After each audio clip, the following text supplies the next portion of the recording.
Yeah.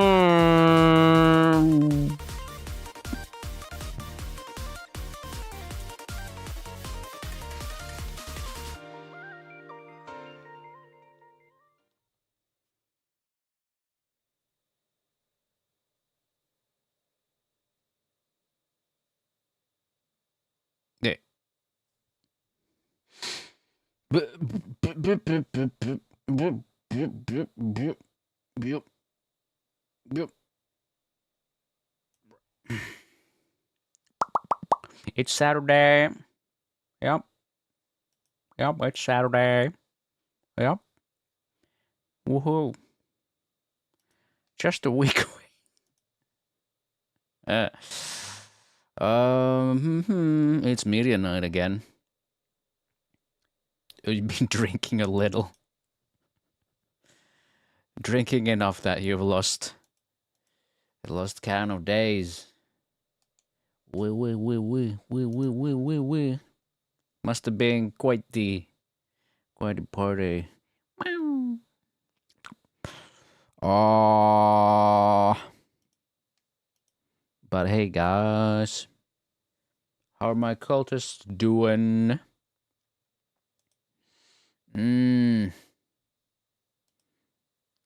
Oh baby, how did you enjoy today? It was all right. This dude was late again.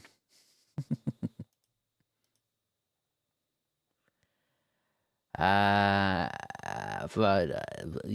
I didn't find anything at the fair, but I did buy a book again.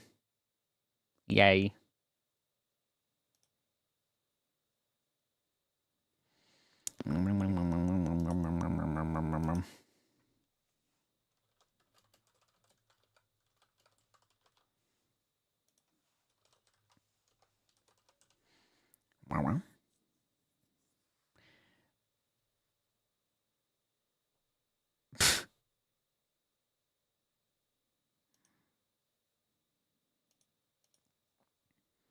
All right, we're gonna do a little thingus.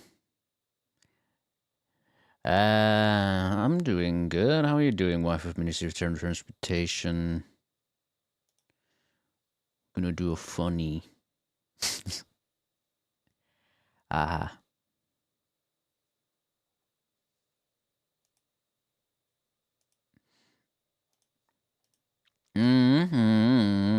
Everyone's been freaking out about their viewers not counting. Also on YouTube, at this moment, YouTube tweeted, "Your hard work doesn't go unnoticed."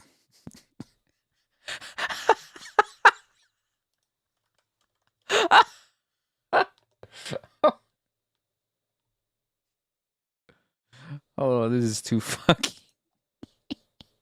This is great. Hold on. Oh, fucking YouTube. Oh my god, YouTube.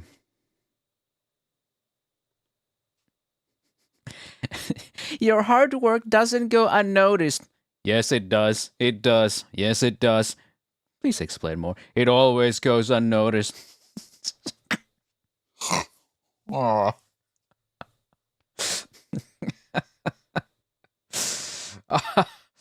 Well, I mean, I went unnoticed today because YouTube is so Puritan. Did you guys see the new short? Or the two new shorts? They got like 100 views and.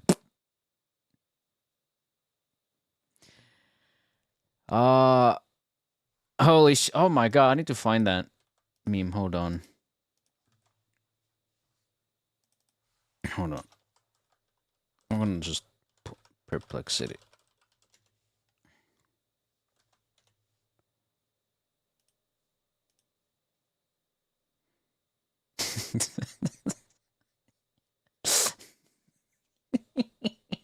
I love how it fucking works.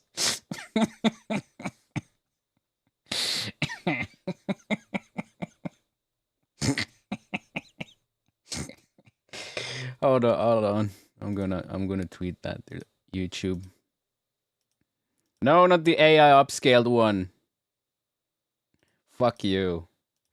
The meme where the dude puts his hand on the shoulder of another guy with a smirk is commonly known as the Akakichi no 11 redraw meme, originating from a 1970s soccer anime frame in which a large chin man reassures another by smiling and placing his hand on his shoulder.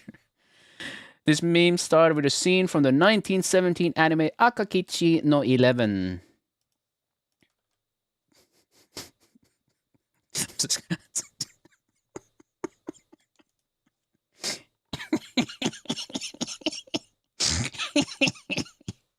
I mean, 2 of my shorts went out noticed today, so eat ass, YouTube. But I think most of my fucking subscribers saw it, so I mean, it got 97 viewed and stuff, like didn't swipe away.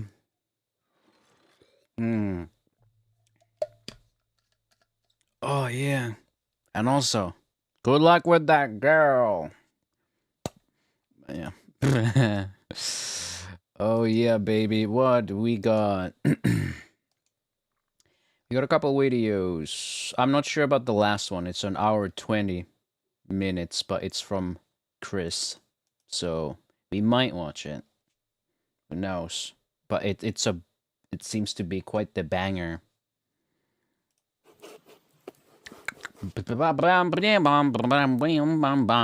Tomahawk time. Oh,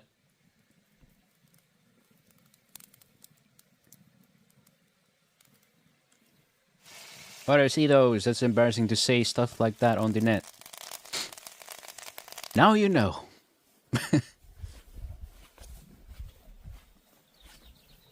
Oh my god, merch shot. Poopy.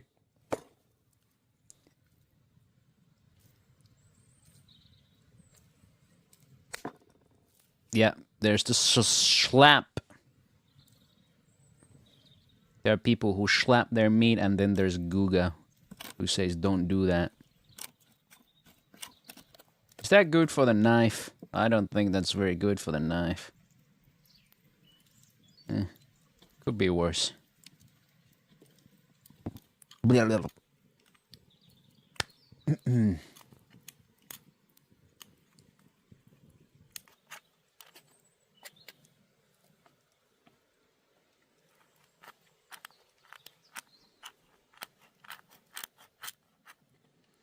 I one time gorked that anime meme with the hand on the shoulder because I want to know what it was from, and Gork told me that it was from Akira. But I just knew that it was bullshitting me. Gork is the fucking worst. You should try Perplexity next time. It's crazy that I feel like Perplexity is way more useful than Google is.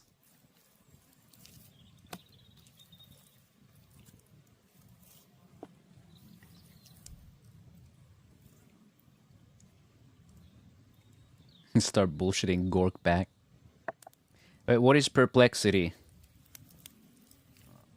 Hold on.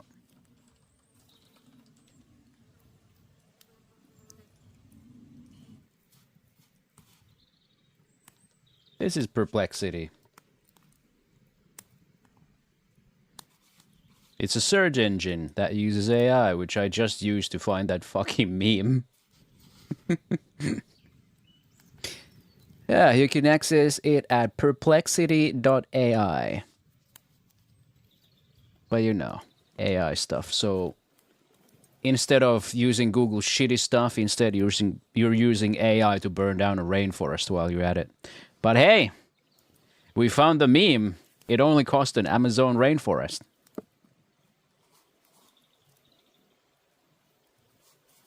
Is it related to those AI browsers that can apparently steal banking info through showing you a Reddit post? What? What? It's just a search engine. It's a website, so it's not a browser. So I've heard.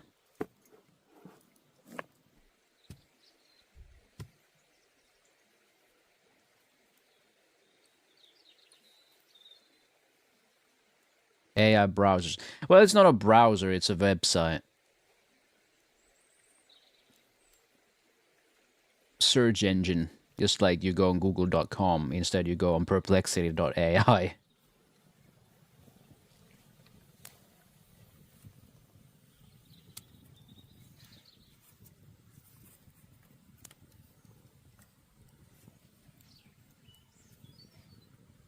He's making a little house.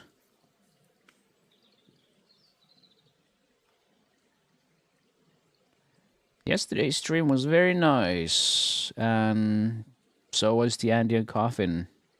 I'm taking a bit of a break from that. I want to do other things too, but there's still a lot of stuff in that, apparently.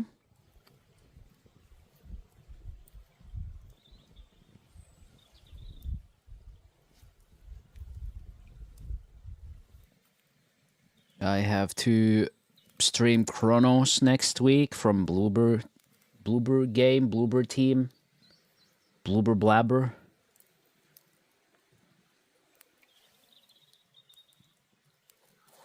What do people think of Bloober team in here anyway?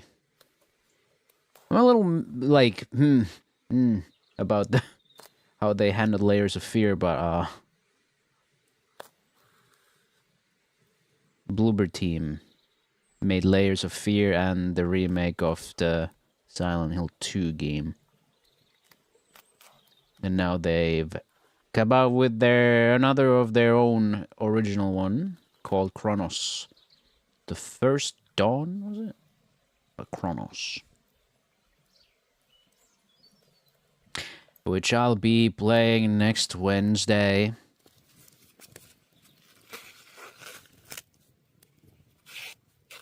You know what isn't good about the Silent Hill 2 remake? If you remove the fog, you can see the entire city. Corn! Oh, wow!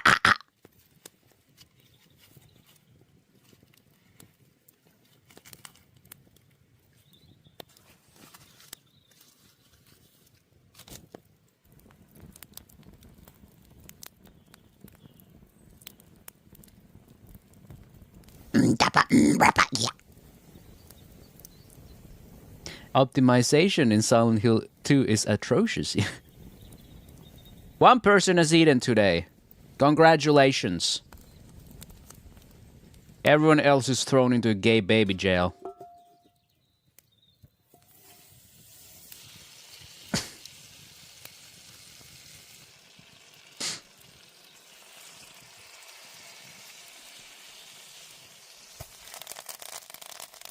Woo, what a noise.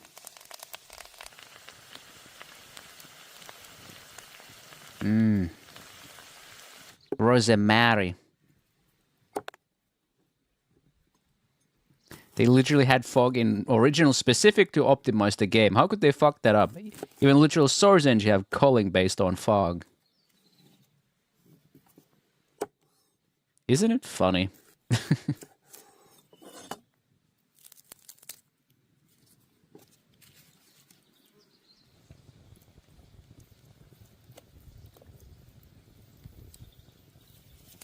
I prefer the original soundtrack of Silent Hill 2. The new ones don't hit the same no matter how much people say. How much butter does one man need?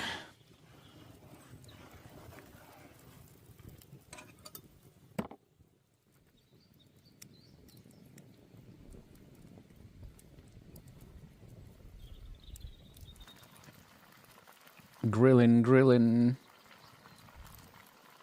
Why is there grease coming out of the pepper?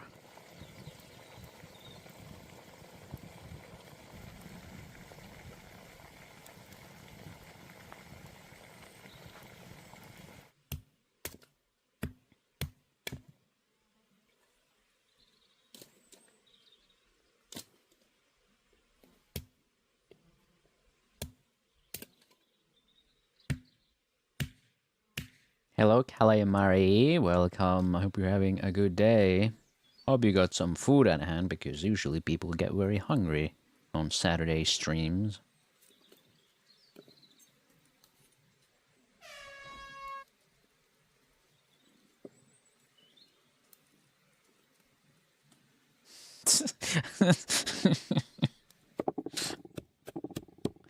Also, are you watching this to be hungry? I'm never hungry. I think Abby is cute. Thank you. Thank you very much. The model for Maria Maria as well as Angela looks off. People defended them, but I prefer the old one. But James' model is nice. At least something. At least they got one thing right. I just like watching people cook. I like the process. I don't much care about eating.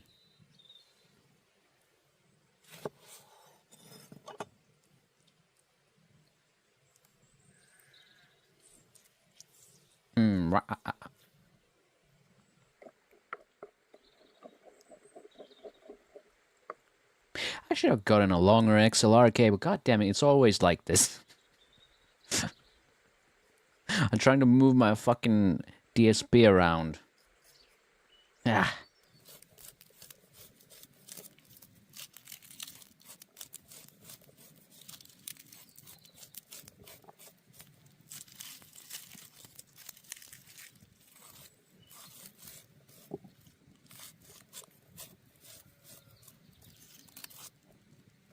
Dude is shaving the corn. Oh shit, here come the poopy. Would you eat Mestre pizza? I would have a taste of it, sure.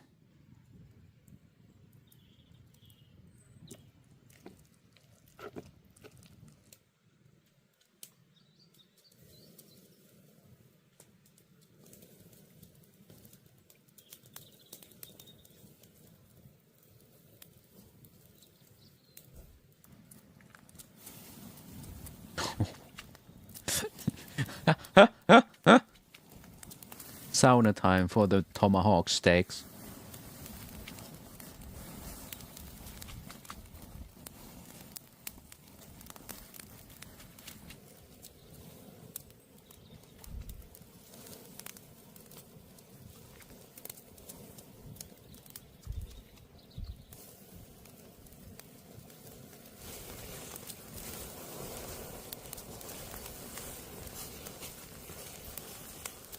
Tomahawk steaks, they're like, lisälöylyä, kiitos. Löylyä. Löylyä, saatana.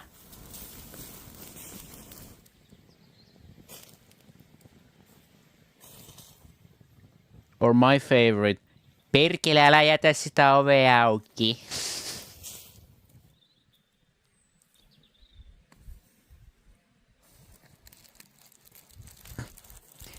Lämpökarkka! There's always that one fucker who just leaves the sauna and won't close the fucking door on his way out.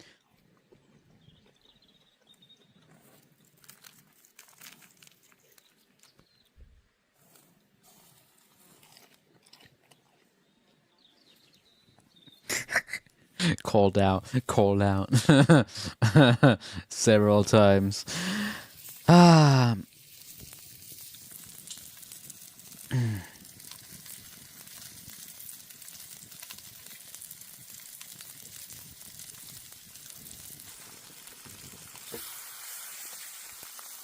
Sometimes it feels like the Western devs are incapable of making attractive characters. Feels like. I mean, they totally could. But the DEI money is too interesting.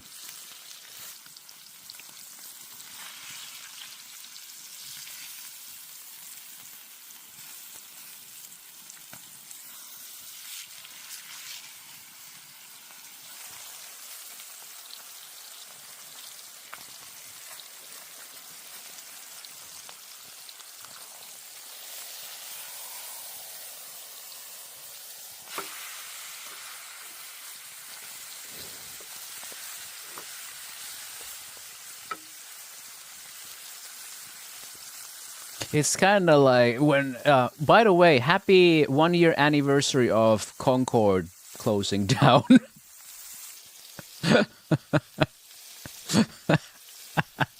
But it's such a fucking shame, man.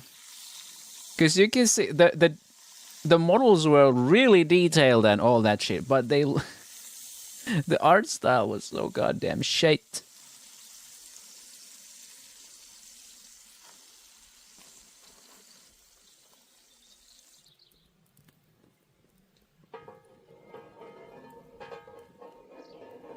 Egg. Okay, but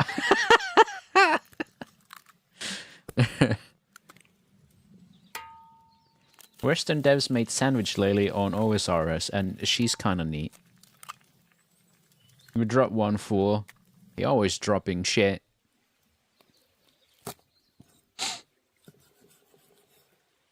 Very. That's the cap.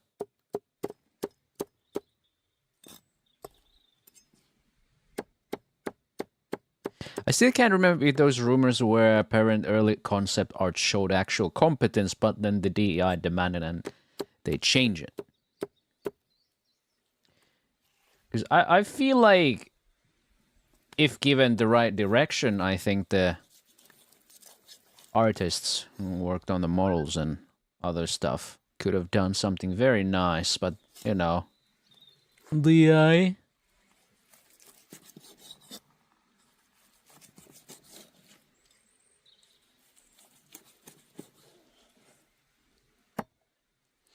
Funny someone mentions, you know, Reiko mentioning Fox Engine.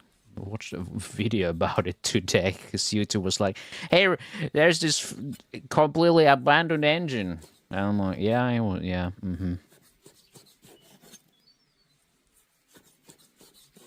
It was beautiful. I missed that fucker.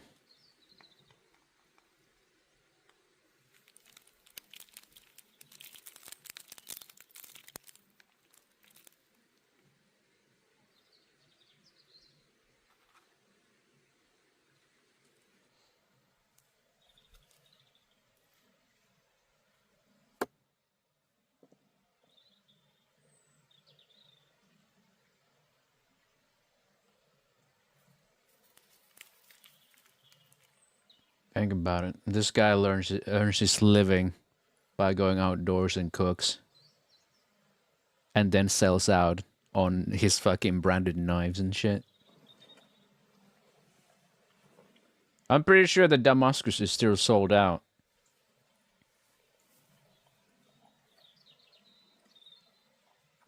The answer to your question, Potato, is probably never.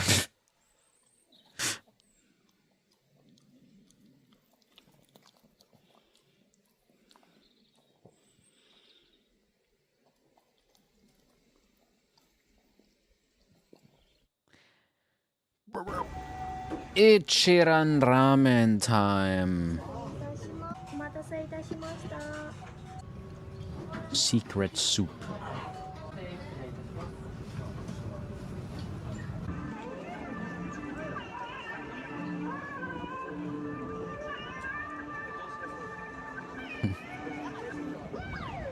I remember Okayu being on that ad space. That was cute. Kabukicho. Dankai Honies is right there. Woo! Godzilla.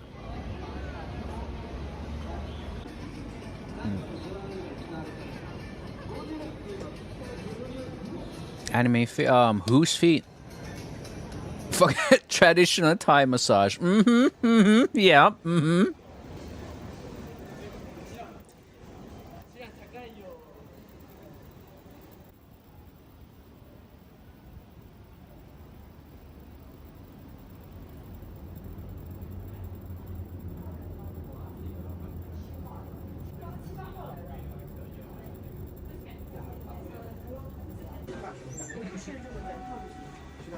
I could go for conservative amount of polygons as long as my game runs well.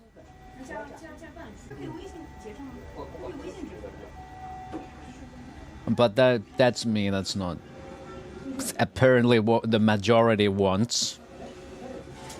They want cinema. Damn, we have a whole industry for that. It's called the fucking movies.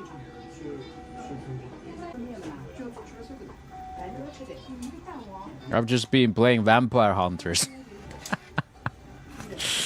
You know, because there's gameplay. You load up the game, set your loadout up and hit play. 30 minutes of fun.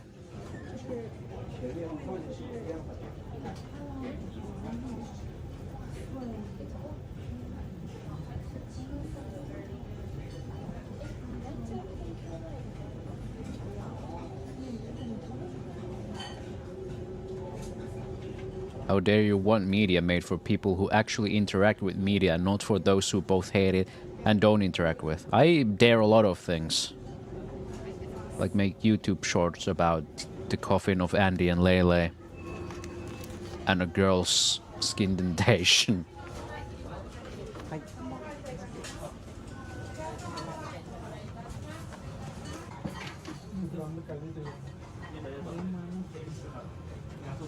Hand over your order form and ticket, or else you won't eat.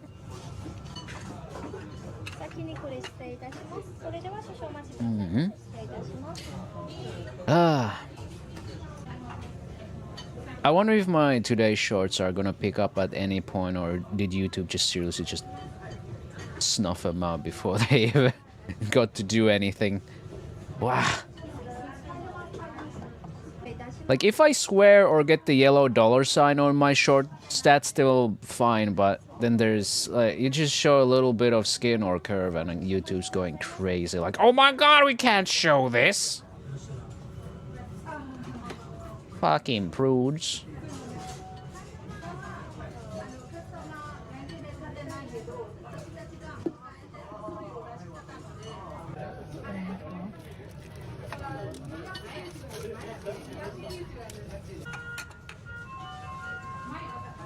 Oh, I'll peel the soft-boiled egg.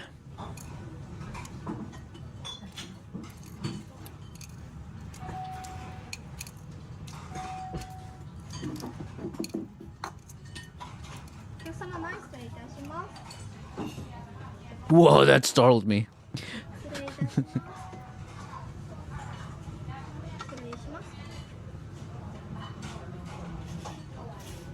It's about cutting cost rather than money laundering. Money laundering is about making dirty money into clean money.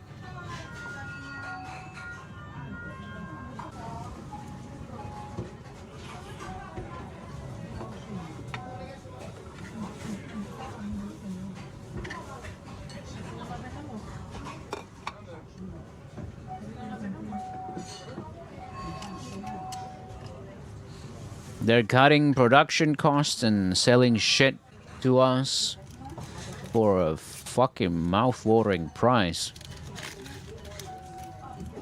Hey, Axel. I hate peeling boiled eggs.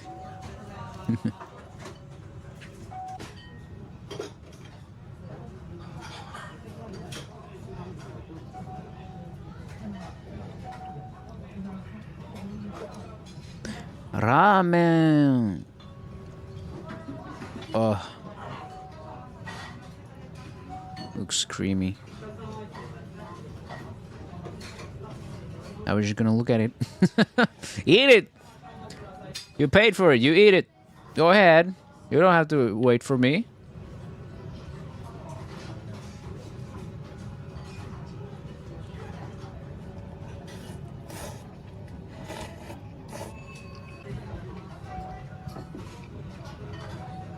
Good news is that I'll be playing Delta this, not this, but next Friday.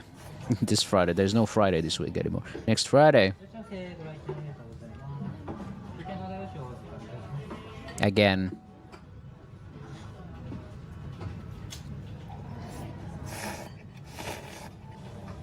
Slurp. You know, the most surprising thing is that Delta actually runs pretty okay. I can't fucking afford it since I have to buy entirely new PC in order to run it even. It runs pretty well for me. It ran better than the Indiana Jones game. It runs better than Warzone. It runs better than the Oblivion remake.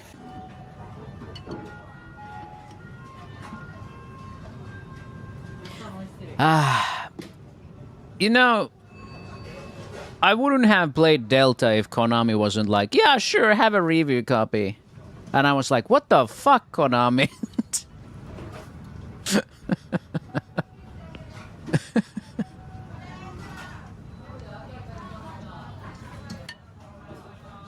Sure, I'll play it again. I mean, I've been having a good time. I mean, I haven't been able to get the original run in any fucking way, so it would have been kind of poetic if Delta didn't run either.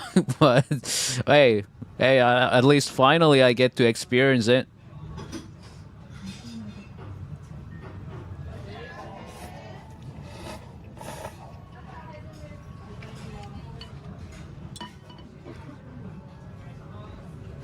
I streamed the fucking Oblivion remake.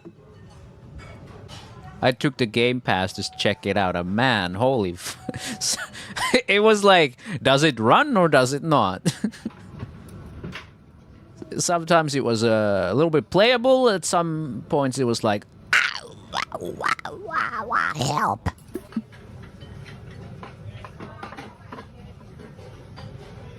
Paul, this way.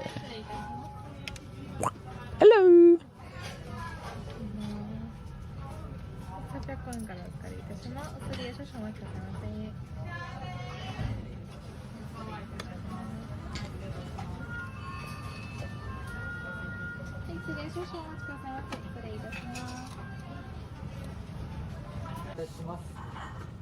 I don't need to watch a video to see that it's a little bit of a mess. I played it. I can see it was a little bit of a mess. A fucking hilarious mess, but a mess nonetheless.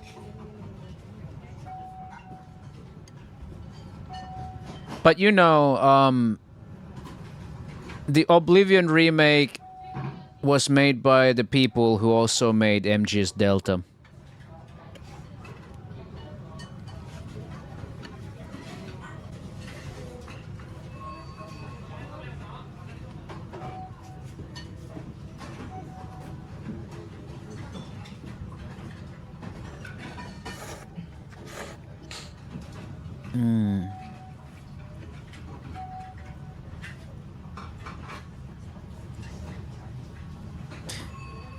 Old game also run bad at the start because they were pushing the industry.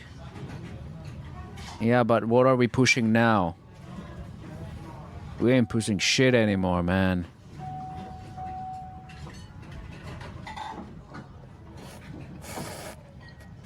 Like, we are not seeing any cool tech. We're just trying to milk the shit out of, like, graphics for, like, zero gains. Like, we've started to go backwards with graphics. Things look blurrier. Things run worse. We need fucking frame gen to get 60 FPS. What the fuck do you mean?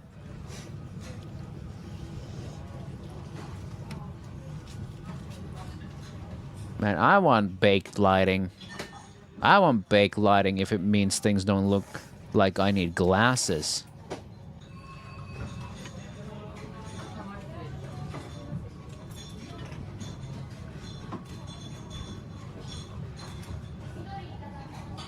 Everything is Killing Floor 3. God, I yapped so much about Killing Floor 3 when I reviewed that. God damn, Killing Floor 3 looks like shit. Like, you really need to turn on Lumen to kind of start seeing anything. Like, there's like this gray haze all over things. And then you blast some dynamic light on it, and it's like this oversaturated red light. It's fucking annoying to look at. Every fucking Z turns into like this big dark silhouette, and you can't make out anything. Most of the time I'm like, oh yeah, that kind of looks like a fucking flesh pound, but I am not sure. Killing Floor 3 has 1,330 players versus Killing Floor 2 at 4,214. Close enough. Welcome back, Payday 3. You know what's funny? I'd rather go back to Payday 3 right now. They even got new content to that shit. 'Cause at least the gameplay loop is kind of fun. I just want my games to run, man, and now not be able to fry eggs on my laptop. Well, you can't eat too many eggs in a week, apparently. So this is a video called $4 Giant Katsu Sandwich in Japan. 70-year-old couple works 37 years, no breaks. They're just like me, for real. How are you doing, Finnish? No, you must buy a 5090 and still require upscaling. We need more games compatible with smart fridges, to be fair.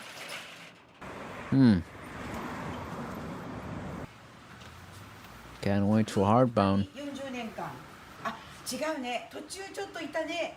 その時はアルバイトを雇ってたね。7年間ぐらい。でももう年取ったから。I fucking love Source Engine. 気兼ねなく気遣うでしょ。人を雇うだからそれが何用にっていうので2人で始めて。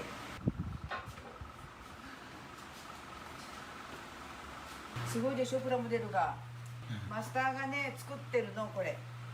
あんまりお家に多くなったので売ってくれとおばちゃんが言いました。 Never forget, Hell is Us requires upscaling for 4K Ultra with an RTX 4090. Sorry, but unless you're the next Crisis, you can fuck right off. The fuck is you using all 24 gigabytes for? So many planes, so cold. Nezuko-chan! I missed the Nezuko. I was too immersed in reading the chat. What a shame.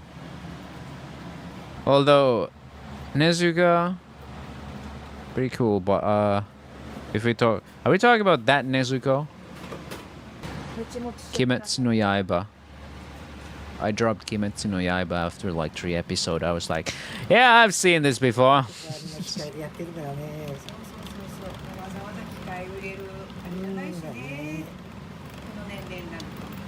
いつのちゃんぽんより麺ですよね。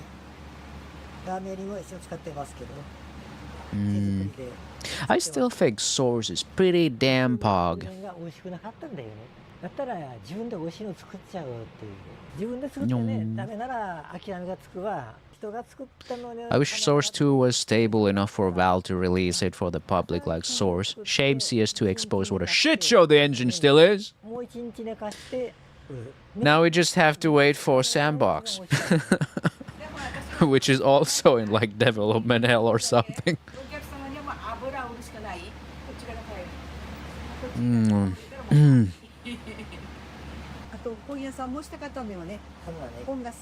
Ah yes, Samper Sandbox.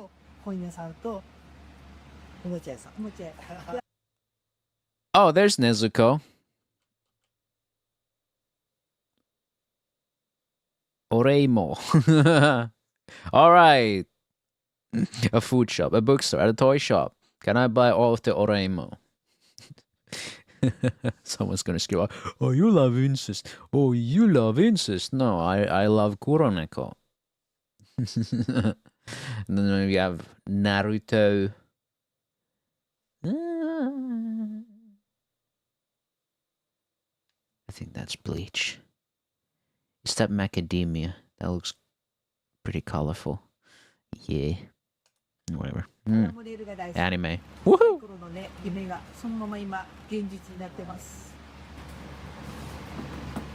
Sandbox is Gary's Half-Life 3.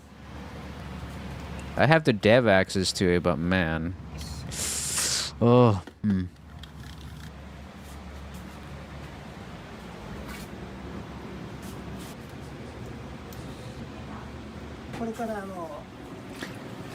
I feel like the artists for Concord could have made something nice if the art direction wasn't that whatever the fuck it was. Does liking Oreimo make those really overly aggressive anti-incest people mad? Oh, yeah, I'm a big fan. Always have been. I love the little sister Chan, my favorite character.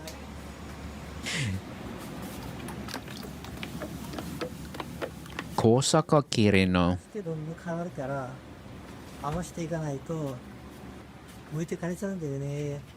お嬢さんから聞くのが一番かな。It's in some kind of an open beta. You just request it and you get access to it. Semper Sandbox. 更新料が入りますんでね。I'm pretty sure anything with like themes of incest, people will shit themselves over.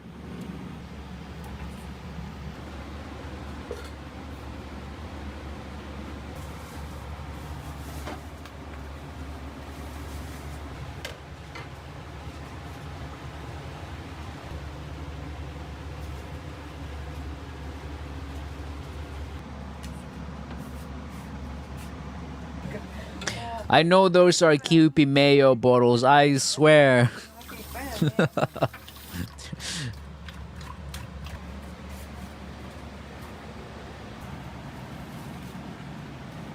To be fair, Facepunch should have made Garry's Mod a complete modding platform. Their Lua integration is diabolical and amazing, but there's no literal like campaign kind of add-ons. You know, like total conversion stuff would have been great. 来月からカスタンドは50円値上げします。残念です。 Concord doesn't have any black and white spots. They are flat, gray tone. 頑張ってすぎて。上げますけどね。脂質が一緒っていうか今月は物価よな。Yeah, the term you're looking for is contrast. させてもらおうかな。30枚ぐらいですけど。 You want to have high areas of contrast where you want the eye to fall. 15人前か。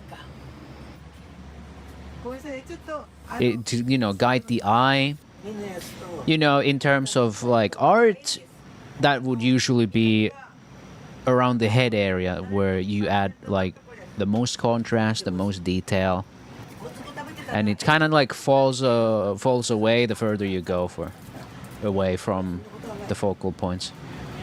お店を開業して何年になるの？ 37年。ですね。1988年。70になるわ。もう来年70になる、ね。 70だね。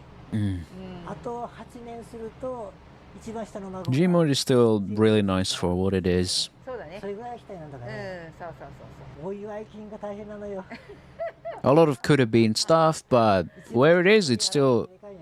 just そうね a pillar stone 続く限り。そう続く for modding and stuff. It's crazy. I will never understand art antis like their sister and brother in this fictional setting fuck each other. Okay, good for those people that don't exist in real life.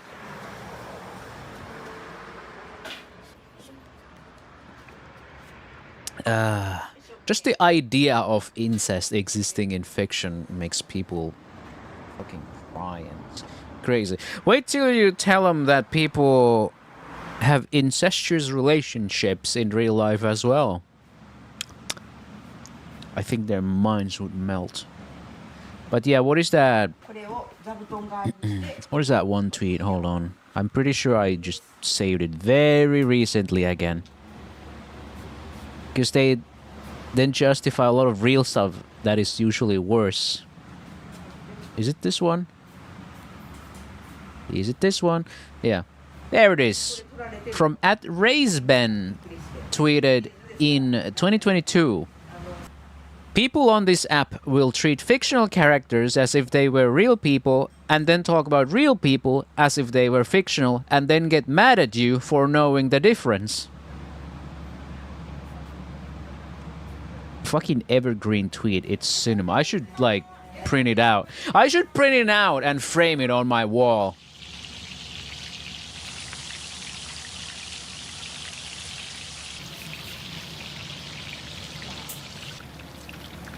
But yeah, I remember watching a character design video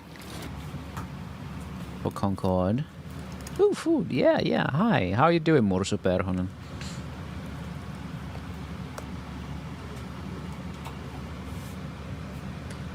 Potato, they won't be able to watch that for 15 minutes. They'll just start browsing their other phone. They'll just start scrolling. They won't be able to do it. 初めてです初めてです初めて噂で Get a displayed metal frame. Oh my god. Like these nuts.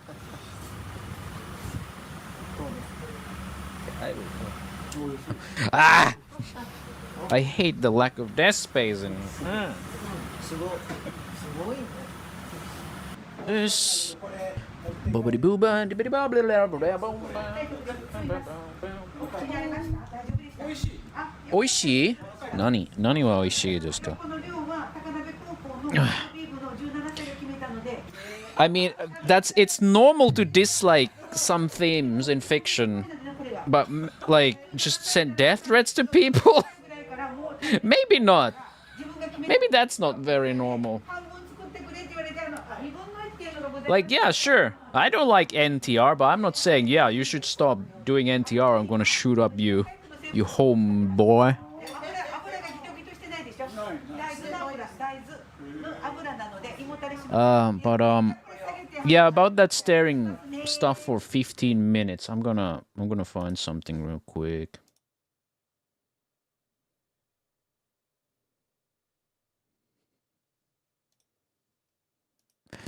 Let me see. Post notification. I'm pretty sure it's somewhere. You know what? I think Shitpost Rock quote tweeted it. So I'm gonna go through there.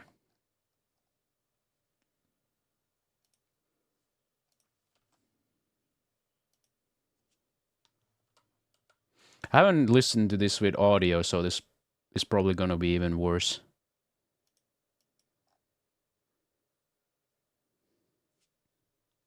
It's gonna be so bad, isn't it?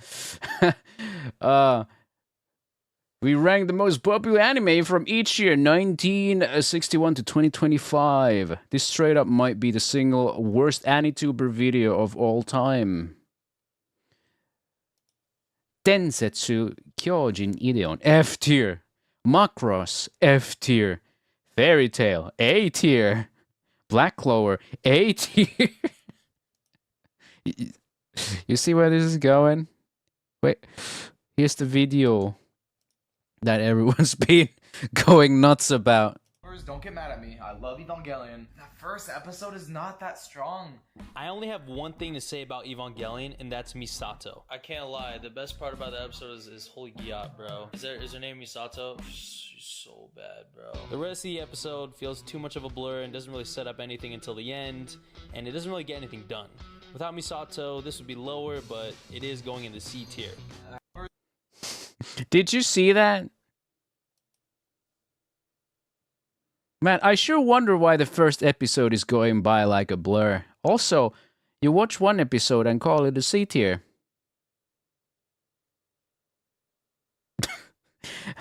People are saying, no way, man, this gotta be rage bait. I swear to God, it's gonna be rage bait. Oh, man. At least watch the fucking thing if you're gonna give it a C ranking, but man. It's D-rank Cowboy Bebop? Maybe he could have. Maybe if it released like on a year where it was the anime of the year or something. This would be super funny if it was Rage Bait, honestly.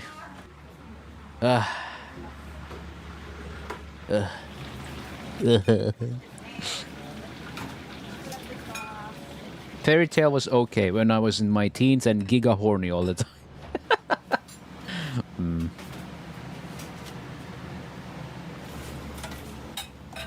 Yeah, it's about tastes, but it's more about the way they reviewed it. They watched one episode while browsing the phone most of the time. Like, if you sit through the whole thing paying attention, then yeah, sure, but you were on the phone like 9% of the time, it seemed. and then you give it a rating after the first episode. Motherfucker, that's like what, 24 episodes? これがちゃんぽんですね。はい、OK です。はい。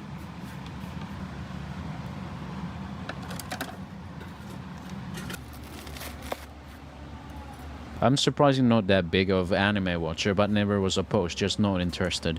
But Cowboy Bebop is just perfection. I think it's one of the best ways to get introduced to what anime is. It's like one of those, this is what anime could be. You know, if you find the right ones, yeah? Almost like we need to gatekeep things harder. You know, kind of like how Blue Archive does it, just by existing. I mean, I'm not much of an anime watcher either. That's kind of feels like it's behind me. I watch like one show a year or something.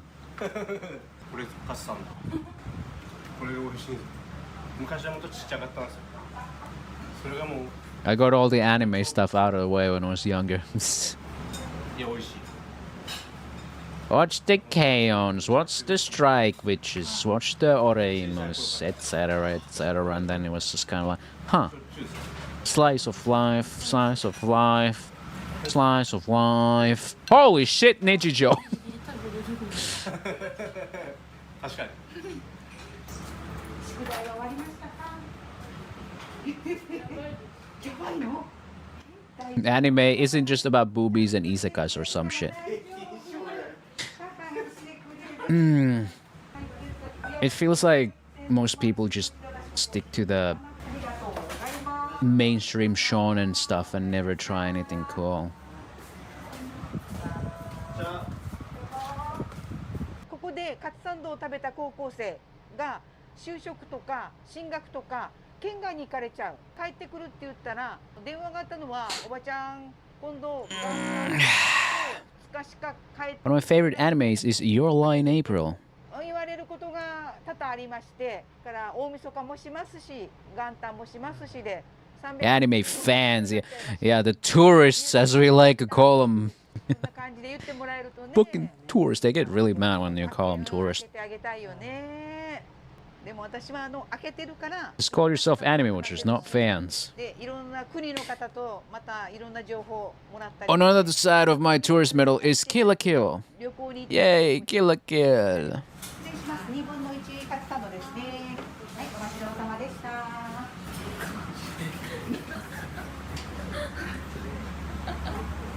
I watched Bebop and Kill la Kill almost side to side. What an experience! I was probably a little bit of a tonal whiplash. Look at that katsu sandwich. My god! The bread isn't the main thing here. Yeah, I get that feeling too, my good sir. The bread is almost like a bonus. I wonder... what would I even call my favorite anime? I'm surprised they didn't censor that sandwich. You can have as many hugs as you want, Axel. Maybe I'll go hunt some trailers for my faves. Maybe I'll do that here. We don't have all that many videos. We have the really long Chris Broad video, but that's kind of like a maybe. Let's see.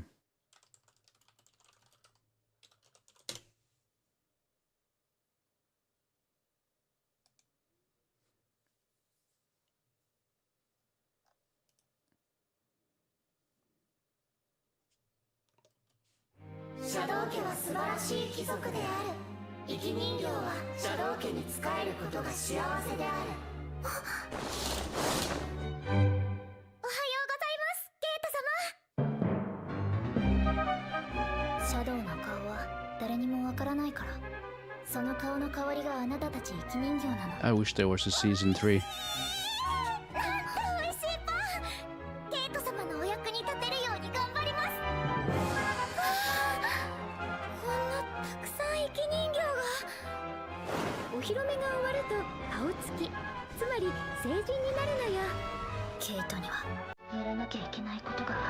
She looks like the quintessential your type. Which one? シャドウハウスのお荷物は早めに捨てないとな。俺が綺麗に片付けますよ。せっかくのパーティーだ。楽しもうじゃないか。俺たちは主人のために生きる。私は失敗作なんです。The blonde is actually とっても綺麗じゃない？ her twin 選ぶのは苦手。どっちが Kate. 助ける？ her. ヒロム。つまり誰かが見ている。シャドウハウスって何なのでしょうか。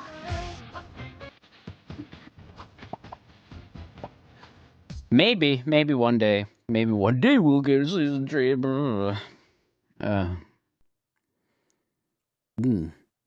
I also heard something about Abyss and watched some moments just like to get hype up for myself since I don't care about spoilers. That hard case thing traumatized me, and I was 20 years old. Diabolical stuff. Oh, the movie. The movie! Wait, am I considered tourist? I watch anime. Not a big fan and never called myself fan of Warbower. I just love watching good dark stories and some slice. See, tourist is more of a derogatory term for people who, you know, have really uneducated opinions about the medium. Like, as long as you just don't try to change things or start some shit while not knowing about a lot of this stuff, then people are probably not gonna call you a tourist. It's reserved for the, yeah, you call yourself visitor. Yep, the difference between a tourist and this person, the tourist is loud and demanding of change usually.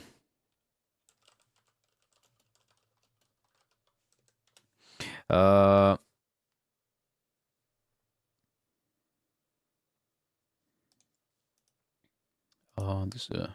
this is not a show, it's a movie.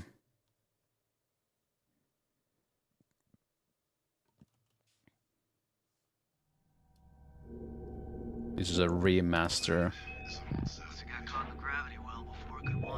Oh, it's a dub. Oh well. Is it? Hmm.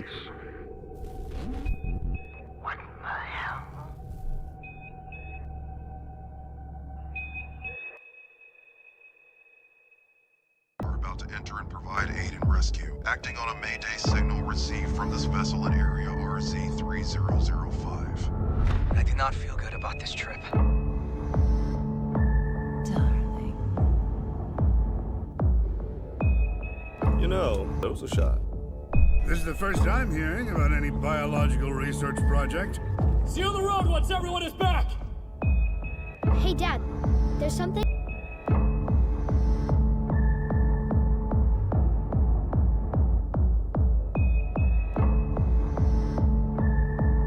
This is called Memories from 1995.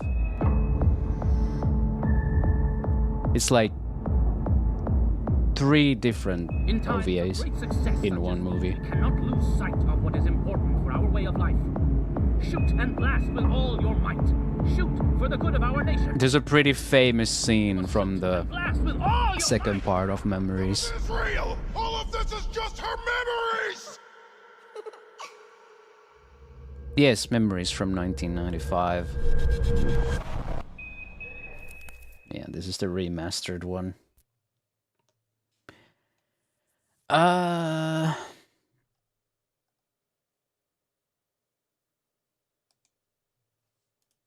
People have probably seen this part from the stink bomb from Memories. But yeah, beautiful stuff. Fun fact,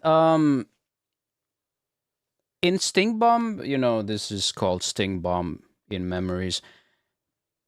I complimented one track from this segment, and I said like, "Wow, I really like this soundtrack by this guy." And this guy actually liked my tweet. The fucking composer liked my tweet. That was ages ago. But I still remember that. I was like, oh, I really like this jingle. Hold on. Can I actually find that song?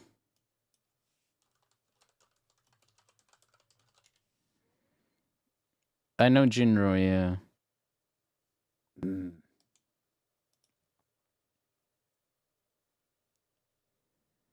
Gate, though. I actually watched Gate.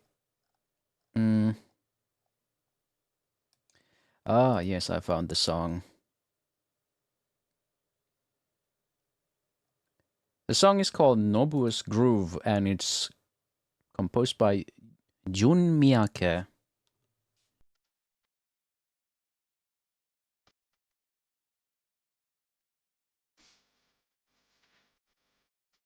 Can't wait to get this fucking shit claimed.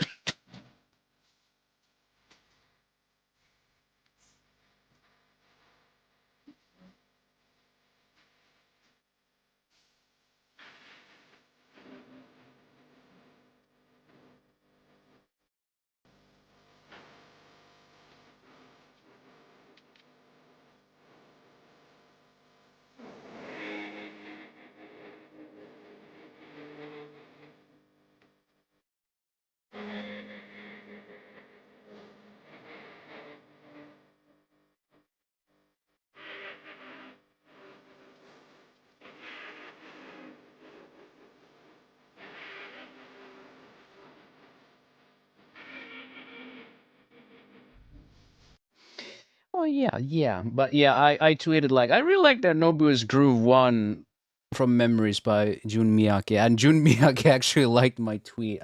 What the fuck? Small world.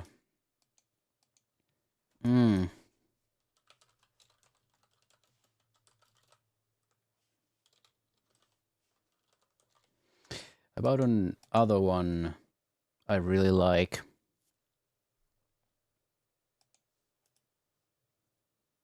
Small world, but big cult.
They got me with the blue shell bit. What was this? Like Gunsmith Cats? Exactly that.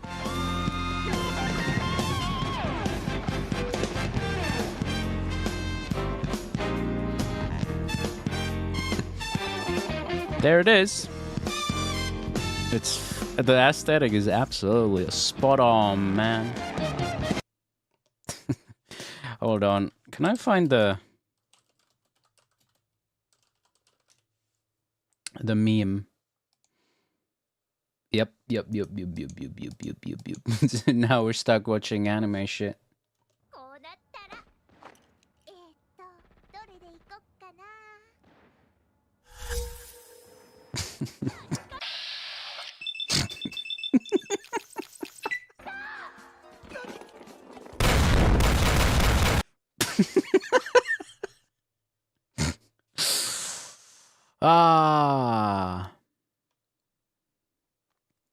Other anime I like: Girls in Panzer, Hellsing Ultimate, Bocce the Rock, or as the Westerners like to say, Bocce the Rock.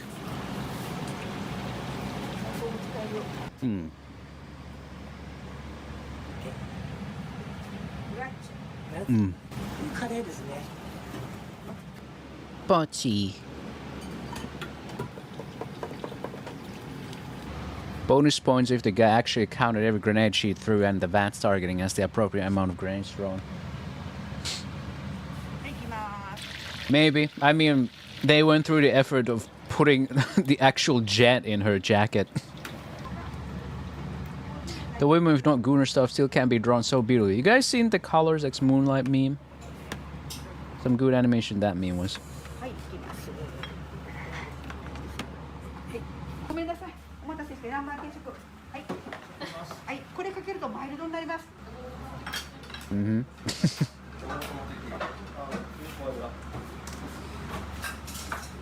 おかずをじゃあ入れますね。はい。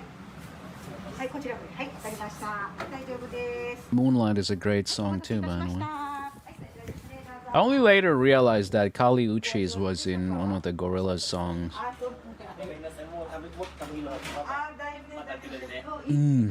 ちらから見えたの？岡山です。岡山。東から来てくれたのね。ありがとう。すっごい美味しかったんで、次は食べきるためにまた来たいと思います。次は完食したいです。 I could pull up my Taiga here and check what I've completed. I mean, this doesn't have everything I've completed because fucking my anime list is really fucking messy, so I abandoned it. See what we got. I watched Aho Girl. I watched the Blue Archive Summer Special, Bocce the Rock, Chainsaw Man, Corpse Party Tortured Souls, Cyberpunk Edge Runners, Fate Zero, Ghost in the Shell, Kokaku Kido Tai, to be precise. Girls in Panzer movie, Girls in Panzer. これが本当の安心線です。Gunsmith Cats. Jojo.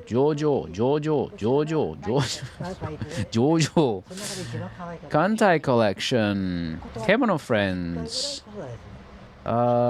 機動戦士ガンダム水星の魔女 Prologue. I never finished the fucking 水星の魔女 Kill Lesbiab though. Kobayashi-sanちのメイドラゴン Love Live. Mashal. Memories. Mob Psycho 100. It's only the first season of Mob Psycho here. I watched like 2 at least. Moso Dairinin.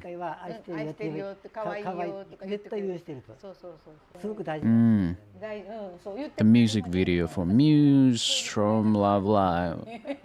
No Game No Life. One Punch Man 2, Overlord 2, Overlord 3, Overlord 4, ReZero's first season, Sakura Trick, Senki Jesho Symphogia. Yeah.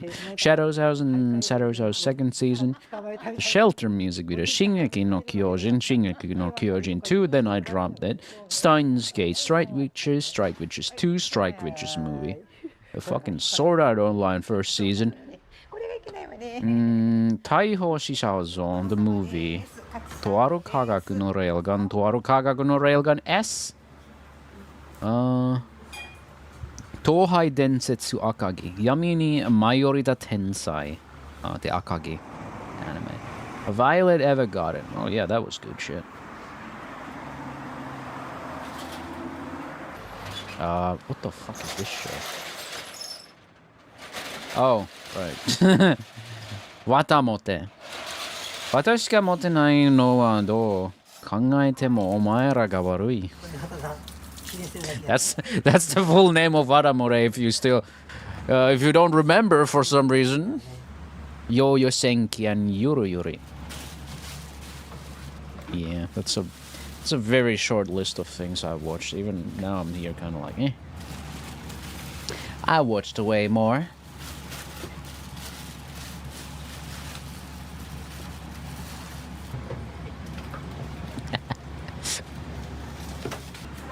I like my dropped anime too.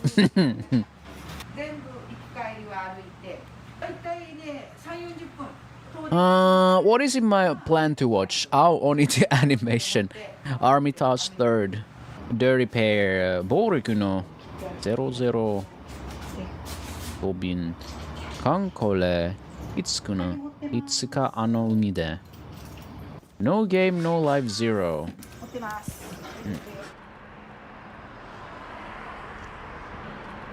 What is this one? お年寄り2人が歩けしてる。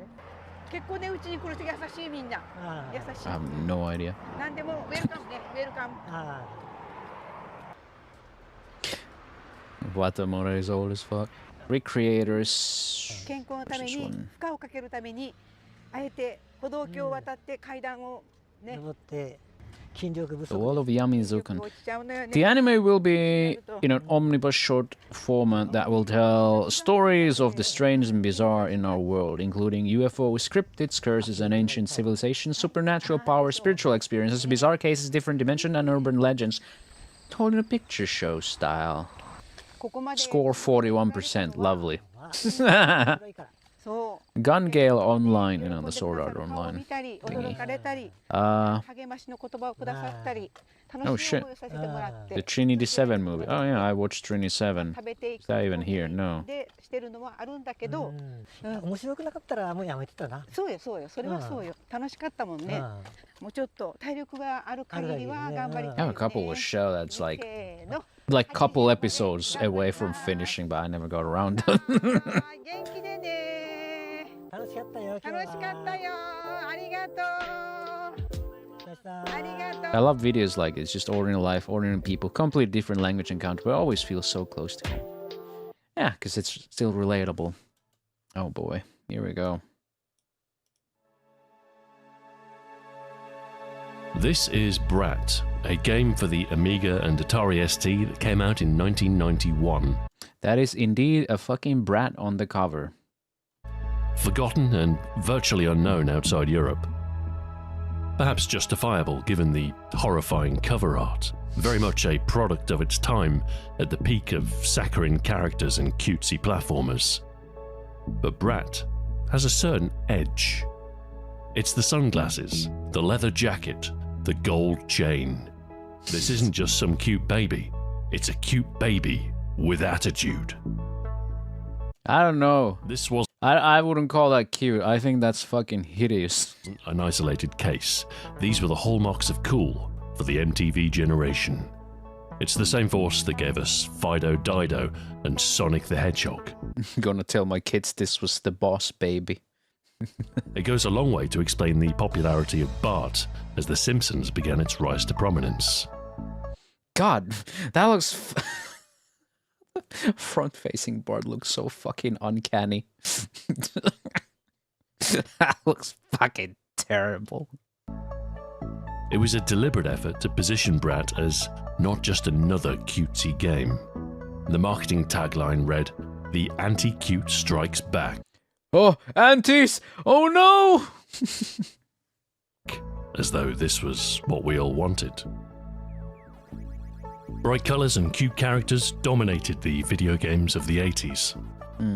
I blame the Japanese. Pac-Man in 1980 broke away from the end. I will never forgive the Japanese people. Space Invader clones populating arcades.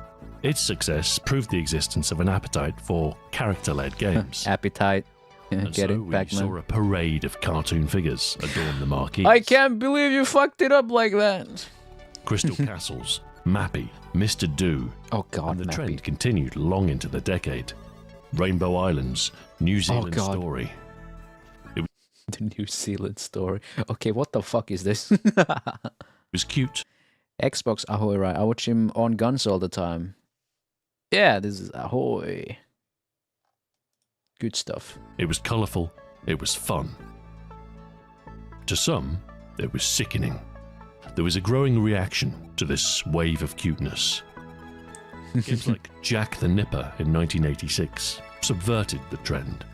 It's got a baby for a protagonist, but the goal is to cause as much trouble as possible. Imagine if Dennis the Menace were an infant and you're close. Platformers with colourful, rotund characters were 10 a penny. By the arrival of the 90s, the term cutesy was generally used in a pejorative way. So that's how we arrived at Brat, and Sonic, and Cool Spot, and Toe Jam and Earl. Cute was no longer cool. Cool was cool. And cool was sunglasses and attitude, apparently. Look Who's Talking in 1989 exemplifies the era's fondness for precocious children. It was a strange time.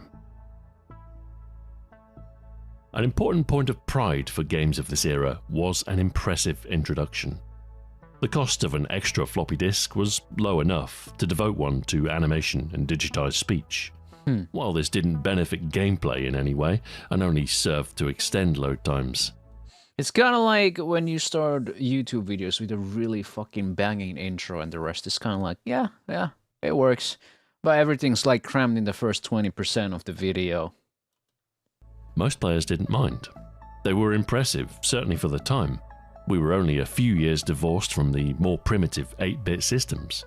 It was nice to have a reminder of the potential of the latest machines. There were also marketing benefits, screenshots, sold games in magazines, rolling demos in shops. Some nice graphics and sound could move even look at that. Oh, the most abysmal games. That's terrifying. I'm pleased to report that Brat has a pretty good intro. Oh.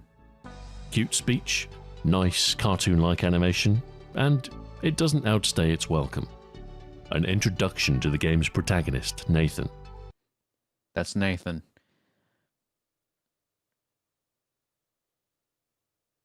You don't even know what the fuck he's talking about most of the time. What do you mean? I know what he's talking about. It shows a transformation into his edgy persona. He spits his dummy out, burps, then dons his leather jacket and shades. "Time to party, dudes," he says as he shoots the screen, splatting the word brat across it. So, what is Brat? What it's a real-time puzzle game with an isometric presentation. This is like presenting like a fully animated trailer, and then it's like, here's our RTS.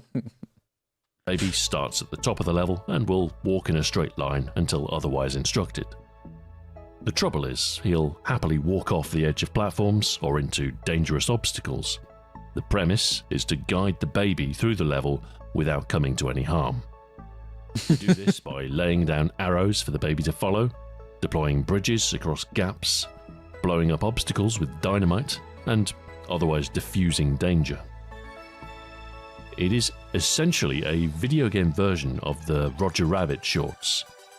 A protagonist charged with the protection of an innocent intent on wandering into a series of dangerous situations. That's a trope that goes back to the early Tom and Jerry cartoons. Normally, it's the cartoon protagonist that suffers. Yep. The innocent baby is completely unaffected. But Brat is a game, so it's very possible to fail. And therein lies it is the challenge. Indeed a game. Brat actually reviewed quite well, with some magazines giving it a 90% plus rating. A major point of comparison was to the very recently released Lemmings. They're both puzzle games which give you indirect control of hapless creatures. The goal being to guide said creatures to the end of the level. The Brat is a creature. So you might think that Brat is some kind of hidden gem, lost in the hype of Lemmings. Gem? I mean... Let me assure you that it is not. I love Lemmings. It was one of the first games I had for the Amiga, and the first game I played using a mouse. It stands up today. It's cute, fun, and offers a range of challenge. And while it's cute, it's never too cute, despite squeaky voices and floppy-haired characters. The fact that you can kill, maim, or mass explode the lemmings makes the cuteness tolerable. Nobody actually loves Lemmings. That game is fucking sadistic. Brat should have a similar kind of appeal. But I hate everything about it. I despise the stupid baby. But even looking past that, I find very little to like about the gameplay. It is not fun. It's a puzzle game. You're supposed to work out the solution. But here, if you don't know the solution already, the baby dies. And there's very little respite. The baby keeps on moving, which is translated as brother, and have an entire series of old movies about a guy going vigilante mode. He said it with so much conviction. Yeah, this is so fucking I don't think I've ever heard him say it with such gusto, like something like that. Everyone should love this game. Fuck this game and fuck this baby. What were they thinking? Screen keeps on auto-scrolling. You can temporarily pause both, but if you delay too much and can't keep up with the screen, the baby dies. And every time the baby dies, you go back to the start of the level. The levels are huge as well, although they do graciously provide you with a checkpoint at the halfway mark. Oh, thank goodness. The instructions even give you a walkthrough of the first half of level 1. And trust me, you'll need it. Oh God. I'd love to say that it's worth persevering with, Brad, that tackling the... It's a game about trial and error, huh? My favorite. 12 grueling levels is worth it for the ending. But I wouldn't know. I'm not sure if anyone knows. There's no complete long plays on YouTube. Really? No, Brat wasn't forgotten because it was in the shadow of Lemmings. It was forgotten because it's a hateful game. And it's a shame because I do think the idea is sound. If the controls were less vague, if it ran at a full 50 frames per second instead of 25, you could tame the reaction requirements of the gameplay. And if the levels were better pitched, maybe some shorter, easier levels to begin, with obstacles and their countermeasures introduced piecemeal. Oh, the screen's gonna kill the baby. Much less frustrating. Oh experience. No. As it stands, Brat is an interesting but flawed game. Oh no. As much as I hated it, part of me wishes I didn't. It's so close to being a good game. A few tweaks, a little more time in the oven, it could have been great. But hindsight is 20/20, isn't it? I think Brat was a victim of the realities of game development. Extra dev time is a luxury many studios can't afford. Sometimes publishers make the decisions. If the difficulty was toned down, and if the screen was adjusted, and if the baby was made better, and if the gameplay was changed completely, and the devs went to fuck themselves, and if the game was never made, it would have been alright. Sometimes they'll sacrifice quality to meet a deadline. Sometimes somebody in marketing will suggest the baby should have an attitude. These decisions are private, the creative disputes hidden. But even from an outside perspective, the developers of Brat have a short but tragic story. Oh. It starts with Stefan Uvnovsky and his wife Anna Uvnovsky. Those are the Brats. They started out working on 8-bit games as part of AdventureSoft, such as Masters of the Universe, Super Adventure for the Commodore 64. He-Man, you are fucking dead. Rebel Planet. Captain America in the Doom Tube of Dr. Megaloman. In 1988, Stefan worked on Dream Warrior for the C64 and met programmer Colin Reed. It's fucking Master Chief, guys. In 1989, Stefan, Anna, Colin, and artist Stephen Green formed a studio called Forcefield. Their first game together was Incredible Shrinking Sphere. It's an isometric game, like if Marble Madness were a shoot-'em-up. In 1989, they started to work with Activision. They delivered the Amiga and... He-Man, this fucking baby keeps dying. I hate this game, He-Man. Atari ST ports of Time Scanner. In 1990, they were tasked with the Ghostbusters 2 movie tie-in game. Activision wanted a big-name release across as many platforms as possible. I got the original, the need to design a game that not remake Ghostbusters for limited. consoles. Working with Activision was an unpleasant experience for Forcefield. They found themselves at odds. Bonuses left unpaid. Soon after, they parted ways. This looks annoying. Their next game was Brat.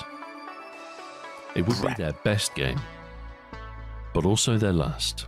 Oh. Their new publisher was Imageworks, well known for their big-name licensed games. They published some of the Bitmap brothers' finest. Imageworks was a label of Mirrorsoft, which was part of the UK tabloid newspaper group, then owned by Robert Maxwell. Unfortunately, he died in '91 amidst a mountain of debt. His empire collapsed. Mirrorsoft entered administration and ceased operation by 1992. Forcefield went unpaid again. Their next project, an arcade adventure called Suzerain, cancelled. The studio disbanded and went their separate ways. Husband and wife team Stefan and Anna left the industry. Stephen Green continued. That's as a not games goals. artist. He was at Climax London until a merger in 2007. Colin Reed went on to great things. My German, why did I laugh at that? Fucking motorcycle crash. Merger in 2007. Colin Reed went on to great things. First, he went to Argonaut Software, then Grey Matter, followed by Nintendo. In 2008, he joined Microsoft as part of Turn 10 Studios. He became the principal engine lead for Forza Motorsport. Fucking German laughing at car crashes is the best shit. Brat remains forgotten by most, a murky memory at best. Its appearance on a Games Master Challenge, its only high point. It's a time capsule of the early 90s concept of cool. A weird time when babies wore sunglasses and freely spoke their mind.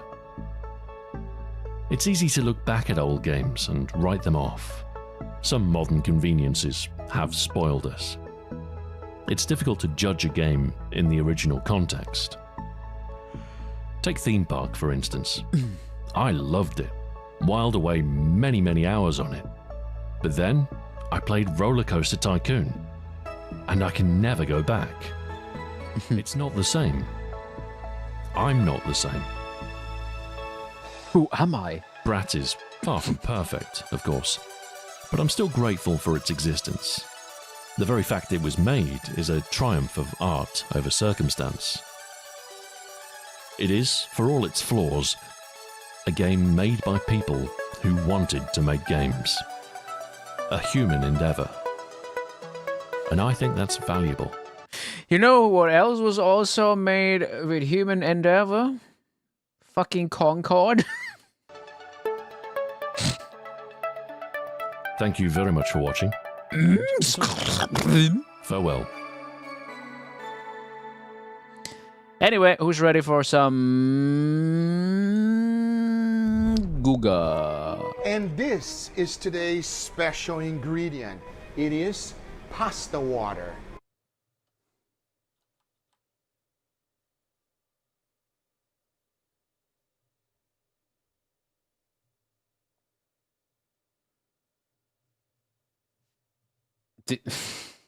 This is what you meant with Tears of the Gods? Pasta water? What? I sowed stakes in the Tears of the Gods and tried... What is this? What? You've probably heard it from every chef in the world. Pasta water is the secret ingredient of making the most delicious Italian dishes. Every chef will tell you. Okay, but we're making steak, Guga. We're making steak. That pasta water is also known as the tears of the gods. I'm always asked why adding pasta water to the sauce is so important. I'm saving some of this pasta water. So yes, pasta Okay. water is something magical, especially if used correctly. Now there's a lot more Yes, Guga. Correctly. more to pasta water than you think. Most of the time, it is chef's secret ingredient to finish sauces. But can it also be for steaks? And that's where I come in. No. Because this is what I'm using for today's experiment. No. Choice grade rib roast. Get me out of here. Much to do at this moment. As in order to have a true comparison, I went ahead and split the whole thing in half. As one will be our dry-aged control, and the other one you're about to see it right now. As the first thing I needed to do was to have a tremendous amount of pasta water. Like I said, tremendous it has salt and minerals, which equals flavor booster. Is he gonna put this pasta also in there? It is also high in protein, which gives better texture. Most importantly, it is rich in gluten. That should help with the chewiness. If you are celiac, don't watch this. Of the steak. And most importantly, what will happen when I soak my entire steak? Oh my god, get a bigger container, man. Oh! I have a feeling that the nutty flavor will enhance the steak, even though this does not look very appetizing. I mean, you honestly, it's not the worst thing I've seen from you, Guga. It's still like, it's just pasta and steak, so... It seems like a 5-year-old tried to do an experiment at home, and this is what he came up with. But are you calling yourself a brat, Guga? Let me tell you something, friends. I am beyond excited, as my hopes is really high. You're always excited, though, Guga. Because now that I have this thing ready, the only thing left to do is to put it in my refrigerator. And for a true comparison, I'm doing another one that will have nothing, and I'm leaving both of them here. That's the control. Days. Try it for 2 months. Time was up. Take a look. It almost seems. Oh my goodness. Oh, the top one is just fucking dried up. It's like tomato sauce was included, but we all know exactly what happened. Guga, that's not tomato sauce. With the water. It looks like something died in the water. And if there's one thing that I should tell you right now, is that it is smelling quite unique. It's got funk, fermented tang, almost cheesy-like smell. But where did cheesy come from? Guga, did you add some Parmesan in there? So right at this stage, I was excited. After removing it from the container, one thing was clear to me. Because the pasta water had salt, it allowed to penetrate deeply inside of the meat, removing almost all redness. This is a true sign of deep penetration. As you can clearly see, pretty much almost all of the myoglobin is gone. So I went ahead and pat it dry really good. And as soon as I laid it down on my cutting board, oh my god. Ah, Jesus. Does it look a bit tender? It just kind of just gave up. The fucking steak just gave up when he just put it on the cutting board. It's kind of... That got me thinking, did the beefy flavor also washed away? Or is this just a visual thing? Yes, Guga's always this funny. As the smell that is coming out of this thing is really good. If you've ever been inside of a cheese factory, you know what I'm talking. Holy shit, it's the thing that he didn't use as the thumbnail, he just used AI generated cheese. It's that fermented, tangy smell that we all crave. But there's one thing I must do, that is to remove the outer crust of the steak. And as I'm doing so, one thing stands above them all, and that would be how tender this steak actually is. Yeah, I mean, the fucking steak just went, like, fully flush against the cutting board, like the thing is a cat. Yes, it is literally falling apart on me. It's also extremely juicy, and even without cooking, I have achieved that. Don't forget that it's going to go against our regular dry-aged. I mean, this could be alright. Ingredient on this one, and after removing all of the crust, take a look. Here are both steaks.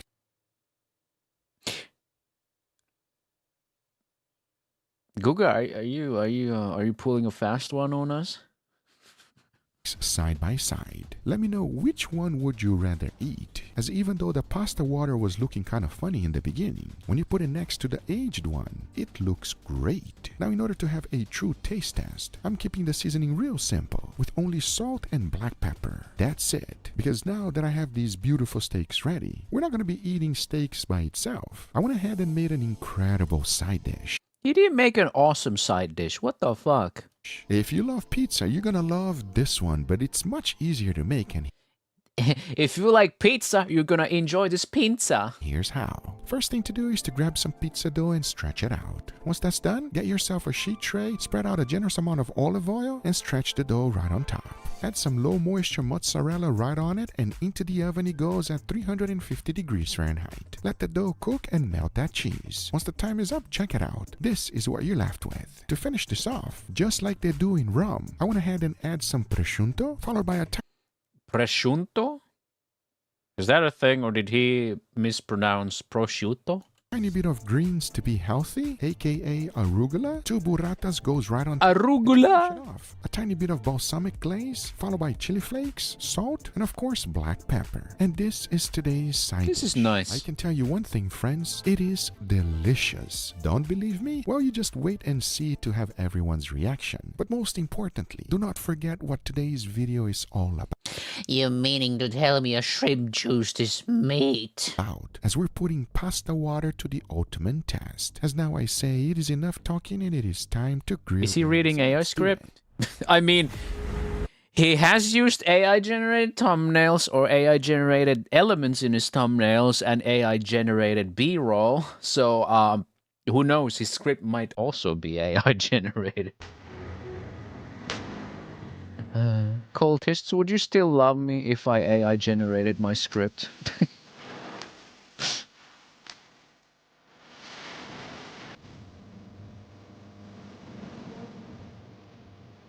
Is Guga AI generated? No, he's Brazilian.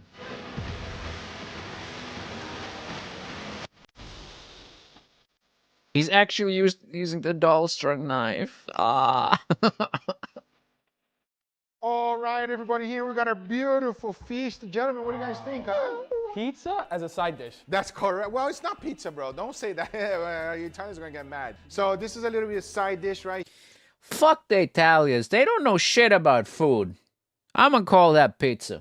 Here it's a flatbread. By the way, AI generated dried steaks. steaks. Style like this, you know? So this is my take on it. It looks like chicken Alfredo pizza, which don't, like Italians not like chicken Alfredo. Why are you offending me? There's no chicken there.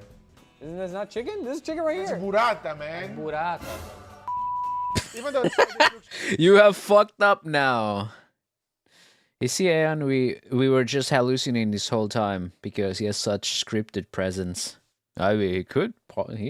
I mean, welcome to the mainstream YouTube. This guy has 5.3 million subscribers. Shit's just kind of fake after that point. Great. It's all about this experiment right here. This is an Italian experiment. You and Mikiko AI collab when? Good because I'm trying to do something that has never been done before. Are they gonna like what you're doing to their food, or are they gonna hate it? Well, we'll find out right now. Please go dig in. Enough talking. Let's give it a try. Cheers, everybody. Who's gonna get fucking mad and be like, oh. Oh, yes. It's just a fucking bunch bootleg neuro. It's a little funky, man. This is a dry aged steak, baby. Yeah. You have flavor on top of flavor, because not only do you add that nice charcoal smokiness to it, but you also get that dry aged funk that kind of like elevates the steak and makes it fancy. Before we try the next one, which is actually even more funkiness, really? Let's try the side dish that you called it, what did you say? I said chicken Alfredo pizza. Bro, you telling me that doesn't look you telling me that doesn't look like chicken? No.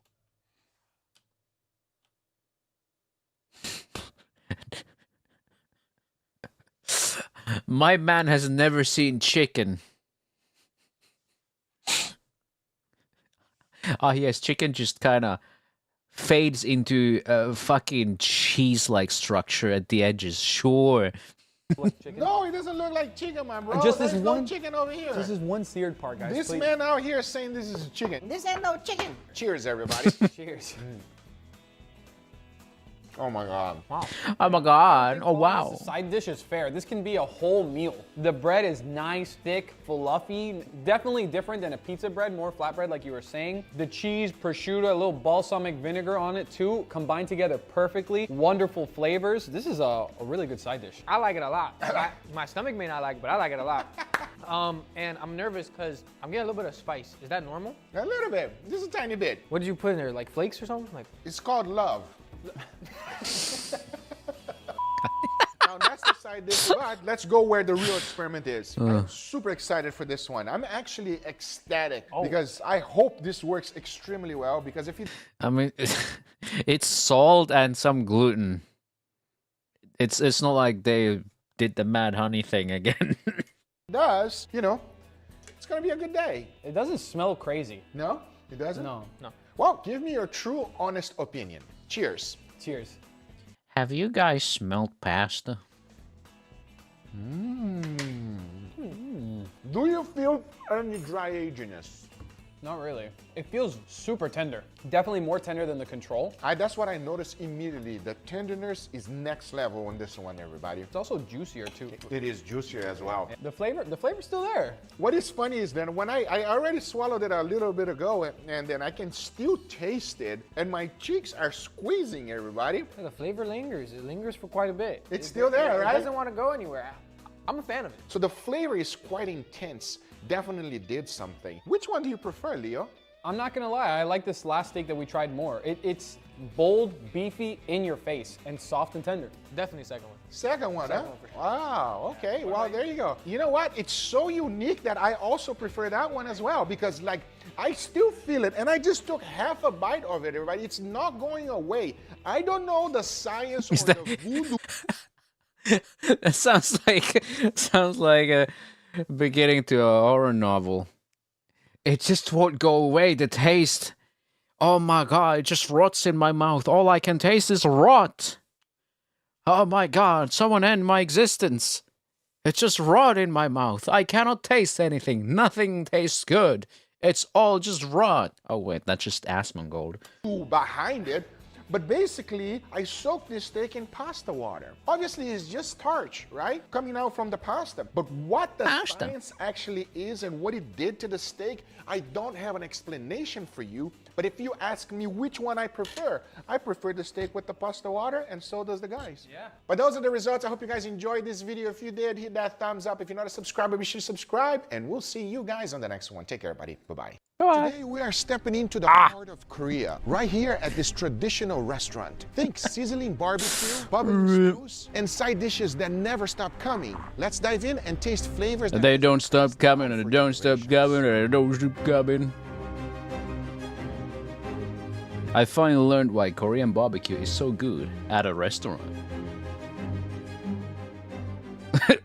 Frog. Aw. Wow, what a nice restaurant, everybody. If you've ever been to a Korean restaurant, you know one of the iconic things is that you can get to cook your own stuff on the grill. I'm sure we're gonna... You can cook your own stuff on there? Why would I put my junk there? We're going to be doing that real shortly, and Chef Taka have a few dishes for us. I think that's gonna burn. I think one of the most exciting dishes for me is going to be some bulgogi. We gotta have bulgogi, everybody. There's a few others as well that I really enjoy. To say I'm excited is an understatement. Let's meet Chef Taka right now. And there he is, Chef Taka!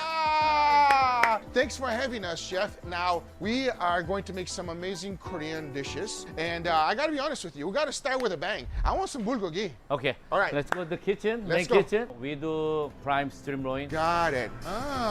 So you cut it extremely thin right here. And then the marinade goes in. What's inside of that marinade, Chef? What's the marinade inside? Onion. Oh, we got a little secret. Chef don't want to say. I like it. Oh, okay. We don't even have to let this sit, Chef. It's ready to go because it's so thin. Is that the reason why? Yes. Amazing. Yeah. Take it away, Chef. I put a little bit like oil, sesame oil a little bit. The slow cook first. Try not to burn. That's the secret, right, Chef? You don't want to be too high because it has a little bit of sugar on it. Yeah. Check it out, everybody. You want to start nice and gentle. You don't want to burn the sugar. See? He know Korean food like more than me. What a lot of people don't know is I consider myself half Korean. So it's 75%. No way. Scallion? No way. That's the face of a half Korean. Honorary half Korean. Lots of scallion and onion. Onion. So you start cooking the meat first. Onion. Don't throw that in right away. Yes, sir. Mix everything really nicely. Combine all those flavors Onion with a little bit of And in bite. the I like meantime, it. The plate is heating up. Woo! Now that is a sexy dish, everybody. I want you to notice that Chef Taka did not overcook the meat. It's nice, perfectly cooked, and it's finishing it off now. A little bit of sesame seeds go right on top. To finish it up, just put it on a plate. Oh, this is the way to start, everybody. Wow. If you ever had bulgogi in your life, you know what this tastes like. Cheers. Yummers. It is very slightly sweet in the most wonderful way, extremely tender and juicy, and most importantly, the texture you get between the difference of tender meat and caramelized meat. Interesting though. Google can eat with chopsticks. I cannot. Usually when I make bulgogi, I have to marinate it overnight. In Thailand, we From use Chef Tucker's spoon restaurant is that you and don't fork. have to do this step. You can actually prepare a flavorful marinade and skip the whole marination process itself. This opened my eyes that I can make bulgogi faster. But one other dish that I always wanted to learn was seafood pancake, because it's always crispy, flavorful, delicious, and I've never seen it made. How do we make this seafood pancake? We have two different powder in there. So it's a specifically, it's not bread flour. No. Okay, so we throw that in, followed by an egg. A lot of scallions go in. Lots of scallion. And then what do we have here? This is all of the seafood mix, huh? Mix, yes. As you can see, a lot of seafood combination there. Okay, that goes right in. Look at them fly away. And water. Slowly mix it. Okay, wow, take a look at this mix, everybody. Bulgogi. I thought bulgogi was the name of some Instagram Doesn't girl, look like not you have actual a lot of food. batter. But when it comes together, watch this. The generous amount of oil goes in. It's the followed by girl food. pancake mix. As you can see, it doesn't look like it's gonna come together because there's very little batter. But watch. Wow, that It looks just gorgeous. Take a look at that nice crispy batter. Everything came together. Well, wife of Ministry of Transportation, you can start yapping about That looks amazing. Sopranos with my mod, I suppose. The oil that she put there is basically for frying. You're not gonna eat that oil. Look, all the oil is still left on the pan. I'm gonna cut it. I mean, some of it is gonna be on the pancake. Hamulpajan. Seafood pancake. Seafood pancake. Extremely crispy. I'm gonna dunk it in a little bit of sauce. A little bit? What do you mean dunk it in a little bit? The thing with this pancake is that you get different types of textures and flavors, but in the inside it's so soft and pillowy, and each piece of seafood has different texture. And then the scallions comes in with a tremendous amount of flavor. This is where it's at, everybody. The fact that she used only one egg and Did someone say soprano? Whenever I ate this dish in a restaurant, I never thought that it was made this way. And surprisingly, this is not pan-fried. It is literally deep-fried with the amount of oil she puts in. And pairing it up with this Korean sweet dipping sauce is delicious. A huge lesson was learned with this one. But what's coming up next? Depends. If she likes her brother or something, it's weird. Oh no. Next to this, we just talked about oremo earlier. It's already pre-cooked. And is this a rice noodle, chef? What is No, it? this is sweet potato noodle. Oh, sweet potato noodle. All right, and also it's mixed with a few of these vegetables. Chef Tucker is going to take it away. Okay? I'm gonna marinate a little bit first. Okay. This is the same marinade for the bulgogi? No, different. This is a galbi. And I'm guessing things happen really quickly on the walk. Yes. Oh, yes. That's a real Let's walk see. right there. I want to So see the how meat quick. goes right in. Noodle goes right in, followed by some water. What All the- of the vegetables go in.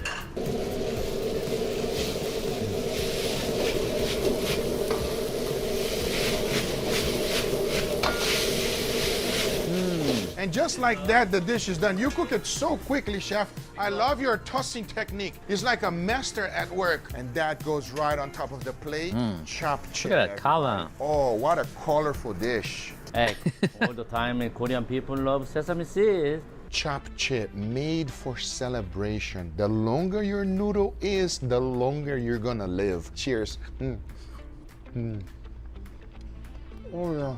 Oh, it's one of those dishes that little tear comes out of your eye out of joy. The noodle is so flavorful, chewy and gooey. I love the beef, the way that the chef worked on that wok, getting a nice smoky flavor. I feel it on the beef right now. Absolutely love it. But there's one other thing Koreans are really known for, and that would be their stews and soup.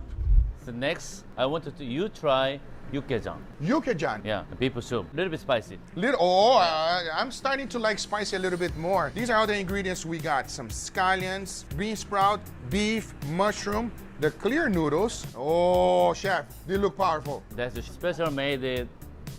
It was at this moment that he f***ed up. Is it spicy, chef? To me, a little bit spicy, but other people, very spicy. She knows. Like for her, a little bit spicy. For Guga, about to die right now.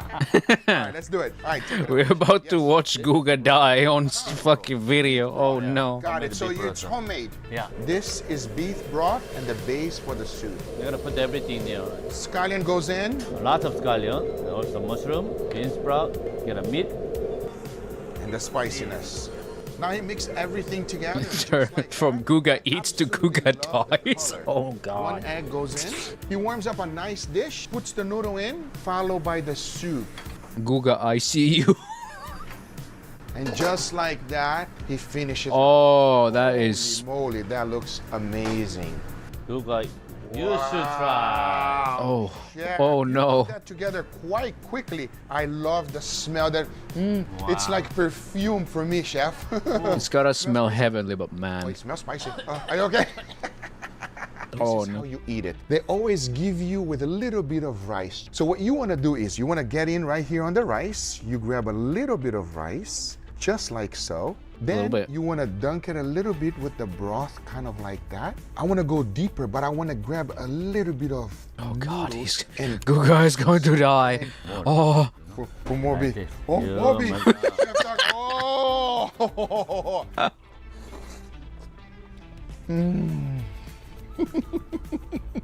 That's delicious. Oh my God, that's so good. Almost feels like a Korean risotto. That's what I'm gonna call it, everybody. Yes, it's slightly spicy, but it gives a nice, wonderful flavor in your mouth, and you're not overdoing it. It's not too spicy. You can handle the spice, everybody. Believe me, I'm a big chicken on spice. Absolutely. He handled it. Wowie. Everything you want in a soup, this is it. Usually I'm not into soups because I think they're boring. Not this one, since it's beef soup and extremely flavorful. I want such a thing. I need to find such a thing here in Taiwan. For me. But on a Korean restaurant, there's one dish that stands above them all, and that would be the color is so nice. Short ribs. And I cannot wait to learn from Chef Taka himself. So, Chef, galbi, one of my favorite Korean dishes. Now I can see that the chef is already opening that up. So we do like basically buy whole bone-in short rib, and we cut it in here and we marinate it.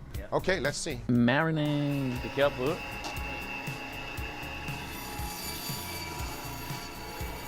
Wow, you gotta be real careful with your finger there, huh, Chef? Yeah. Oh my goodness. That's why he's a specialist. That's John keeps telling me, oh yeah, this is one of the safest tools. A bandsaw. That's why he does it. Yeah. Wow. I don't know how to use it. I only use a knife. I know, that is no joke right there, but you gotta be real careful. As you can Everyone else is like, oh, you gotta be real careful. John is like, that's safety. That's the safest thing in on this kitchen. It's sliced extremely thin. And take a look at the marbling of this. So bone, we have to wash it. Oh, you have to wash it. How come? Wash it like because it's the bone. All the bone fragments come out. And also a little bit take up the fat out. Take the fat out too. Oh, you see? After wash water, and then we're gonna marinate with special. Secret. So he starts by cooking it on the pan first. Why are you cooking on the pan first, chef? So cook evenly. Got it. And then he goes straight to the bichotan. The key is to finish it off with a nice charcoal flavor. He cuts it all up, plates it, finish it off with some spring onion. And of course, you can't forget. I'm just having mandarin ribs. And that is Korean style short rib. If you love meat, you gotta love this, everybody. I cannot repost if you love meat. Oh yeah. This piece of meat just brings so much joy to me. I don't know how to explain it. It is extremely tender, juicy, fatty, slightly sweet, nice and savory. But here's the biggest thing. When he cooks it inside with the charcoal flavor, it just produces an aroma and flavor that is unbeatable. There's also another way of enjoying Korean barbecue, and it's like this. Oh boy.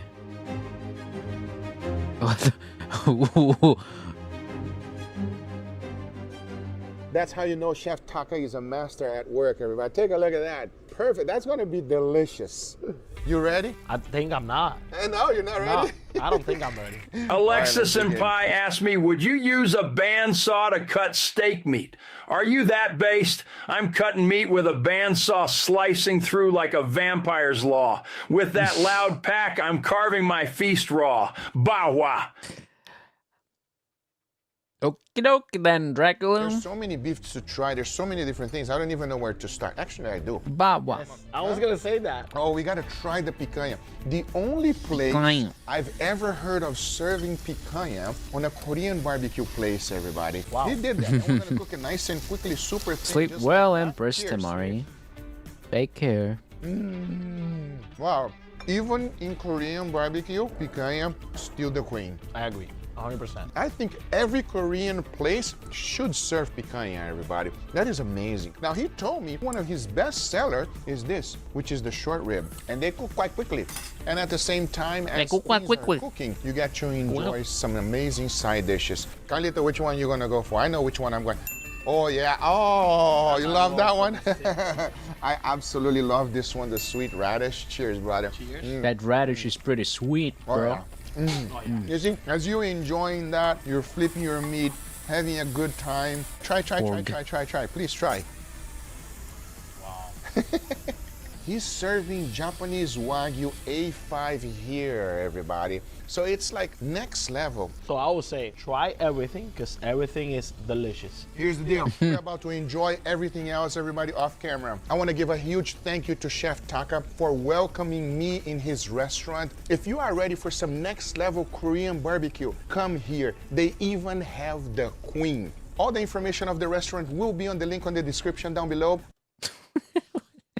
What is this guy fucking snooping in the background? I hope you guys enjoyed this video. If you did, hit that thumbs up. If you're not a subscriber, be sure to subscribe. And we'll see you guys on the next one. Take care, everybody. Bye-bye. What do you want to go for next?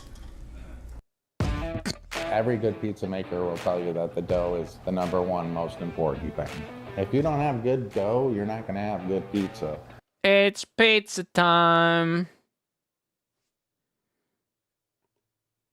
But it's deep dish. It's deep dish time, guys. And that's period.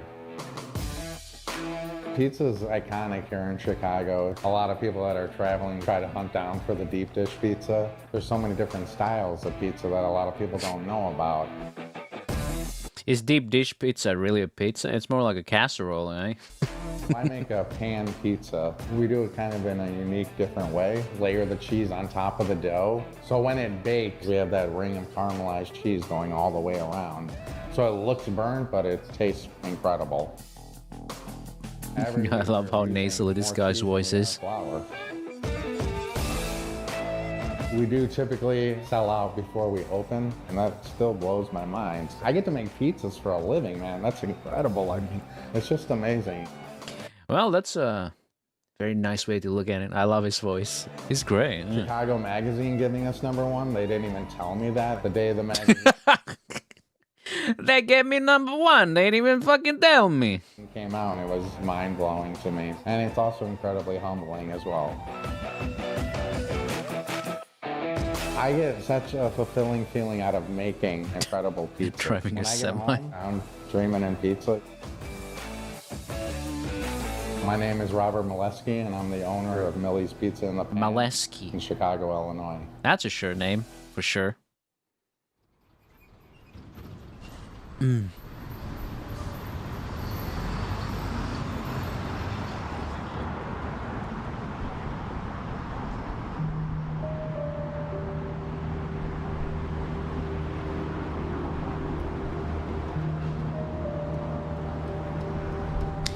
I think Lexi's driving in a video game.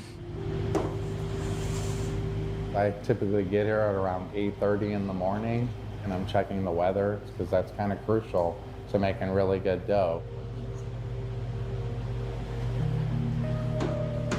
Coming in a video game, right? Peace and quiet and just totally zenning out on making dough is like one of the best. In a video game, right? I don't have to talk to anyone.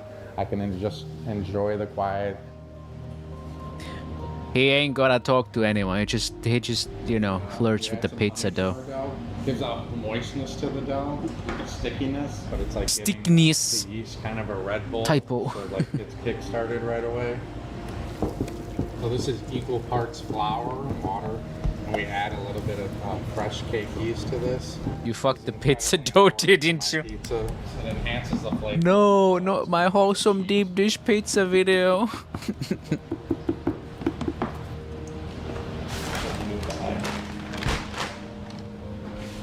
To me, what makes amazing pizza, I mean, the dough's the foundation.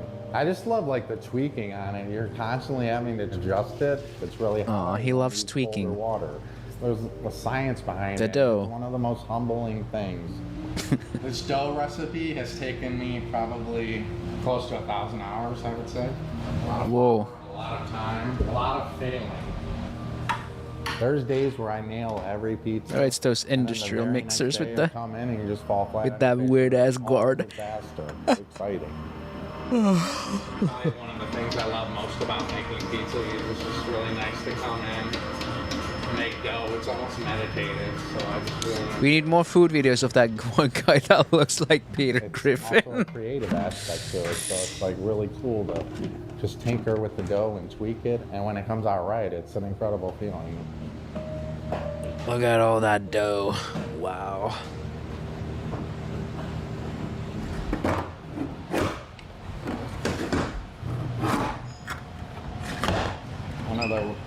Oh, we had one of these too. Oh wow.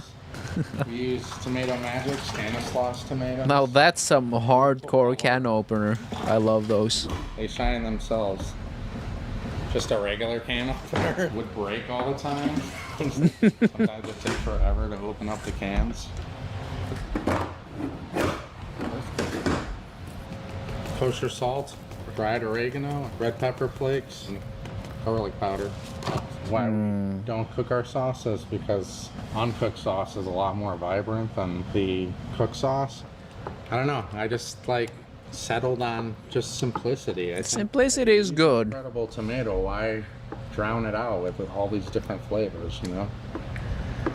I mean, is that why you season it? The star of the show. Have a good day while I have a Ministry of Transportation. Or like, have a good sleep. Take care.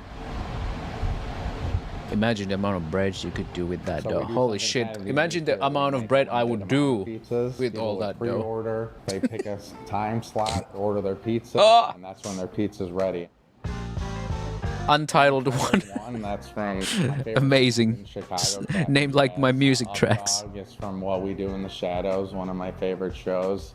Clickbait, everyone, like back in the day, that was like a popular term. Craigslist.org is a popular like Chicago website where you can buy random things or get random help. Tom Skilling, so he's a famous weatherman. He just recently retired, so I kind of just, that's our like newest pizza. Our most popular pizza here is OnlyFans, just my plug.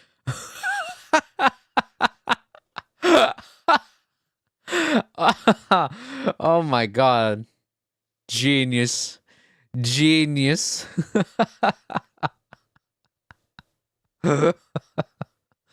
Oh, holy fuck. Pineapple, pole leaves, and panchovy. And just my play on OnlyFans, you know. There's pepperoni, pesto, Calabrian chili, honey, ricotta. But OnlyFans is king here at Millie's. We're doing 70 pizzas today, which will be a new record for us. And if we've sold out, I need to shut the system down so no one else can order it. The fastest I've ever sold out is around the 45-minute mark. When we got pressed from Time Out that we were like the 11th best pizzeria in the world. In the world? It was wild. We sold out for the day and it's 10:30 in the morning, so. If Italy is anywhere in that top 10, I'm gonna riot.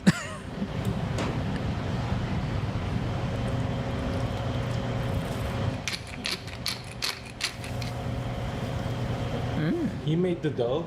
He can't add the seasoning in the beginning because the salt eats the yeast. Just take the dough. You eat the dough? Yeah. You gotta taste it. Rob joins the. Tastes good. I mean, the sign of a good pizza, the raw dough sticks and good. Midday. around Welcome, 1 o'clock, Asu Woo Woo. Pretty much do the most important step of the day, which is placing the dough into the pans. It could take close to 2 hours to press all of the doughs. Mass dough pressing. Plap, plap, plap. Get pressed, get pressed, get pressed. There's the plap. So when you're pressing the doughs, you want Plap, plap, plap, plap. as even across as possible, so the pizza looks really nice when it comes out of the pan. Oh my god, that guy is plapping out there. He's plapping away.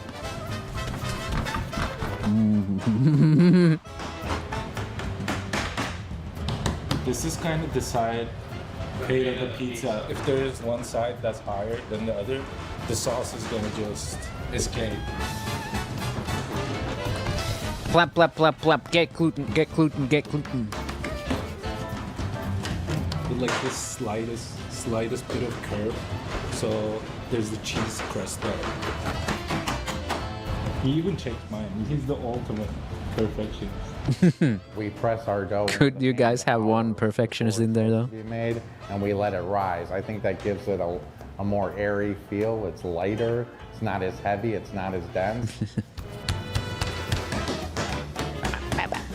You feel like it owes you money. I was the opposite actually. Oh, you got bullied. Yeah, kind of. See, I knew I hurt people.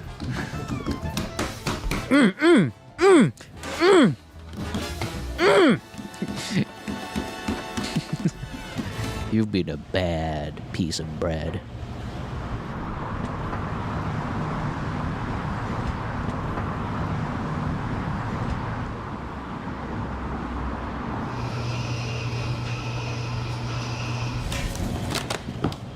We get our delivery once a week here for our ingredients. Comes on a huge pallet. For flour, I would have to say 250 pounds. Pepperoni, we're going through. Even the flour's getting plapped. 100 pounds of pepperoni, 40 gallons of sauce, 50 pounds of peppers, 40 pounds of cremini mushrooms, cheese. We're going Man, this says nothing to me. How much is a pound, man? We use a pound and a half of cheese on every pizza, and I think we are using more cheese than we use flour. I guess it's supposed to be a lot. That's Galbani, it's from Italy. Whole milk, hard skim mozzarella. We buy it in 5-pound logs, so we slice it ourselves. We use about 20 to 21 slices on the large. And then we use about 12 slices on the smaller pizzas. You want to cut it at a certain thickness. It's got to be like just right, because if it's too thin, when you take the pizza out of the pan, that cheese isn't going to be able to hold the weight of the toppings and everything's going to collapse. Since we do it by hand and we don't have an automated slicer, this is like close to an hour and like 20 minutes. Oh my god. With your feet pointed out slightly, since you're going to be standing so long, it kind of helps with your back. Damn, standing is a science here. Almost like playing an instrument, you know, where you're constantly tweaking it. You say cheese is an instrument? No, Patrick, cheese isn't an instrument. See how it's like perfectly even all the way across? So this is going to be able to hold all of the toppings in. It's going to caramelize beautifully. They're two separate cuts. These are like the nice cuts that we use for the sides of the pizza. And then these are like the end caps. This is what we'll put on the bottom of the pizza. There's not a lot of bottoms on the pizza, huh? I guess the tops have to share. We're going to Vito and Nick's, like considered one of the most legendary pizzerias. I'm really excited. What kind of pizza they got? Tavern style. That's the most popular style in Chicago. Tavern style. Oh yeah, the actual Chicago pizza. I think it was at least. Different pizzerias, legendary ones. Not only a lot of fun, but you can learn a lot too. Why would I not seek out someone that's been doing it for 30, 40 years? DeVito and Nick's, 105. You telling me I get zero bottoms with my pizza? No, they're saying you'll be fighting over the bottoms with the tops. And some of them are just hilarious. Question is, what place is open at 2210? And learn. I don't remember the probably 1967 is how old I was. And there, the decks one, this Wowie. one, About 67, 68. Two, right? I can't leave it open. Real quick. Yeah. Every time you open it, you lose 50 degrees. Yeah. Another cool thing about Chicago pizza is that we're all are rooting for one another. We're all supporting one another. We'll easily call each other up and say, hey, how did you do that? Or, what do you think about this? It's really, really cool to be a part of. That's nice. Slappers, bench guy, other guy before. How many pizzas do you pump out? They got slammed at night, so they probably made a few hundred yesterday. Really? Cash only. This looks amazing. Cracker thin, and you're gonna feel like a You can't say that. Cracker crunch. You can't say that. So I usually like these corner slices. Ooh. Oh wow. This is the best tavern pizza I've ever had. Balance of cheese and sauce, the ratio is perfect. That looks nice. Look at the structure of that. It's zero flop, perfectly crackery crust. You can't say that. Got the other pizza here. Sausage and jardiniere. Jardiniere is a very Chicago thing. This is a wonderful time to make some spicy ass noodles and assorted veggies. Yay, go for it. You mentioned a TV ad like this. Order now and you get a free fanboy. It doesn't get any better. Revolutionary marketing. Where are we going now? So I'm taking you to Chicago's most legendary deep dish spot, Lou Malnati's. Woo! Who? Get the sign. A deep dish sausage. Medium? That's like 6 slices of total. You probably have leftovers for sure? Yeah, I'll do that.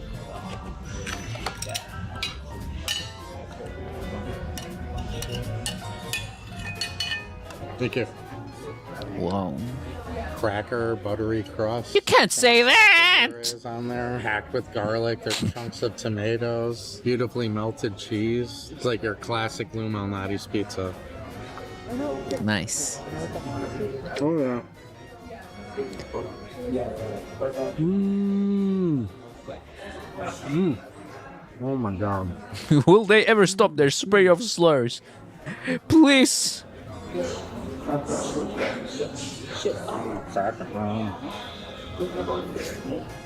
Mmm.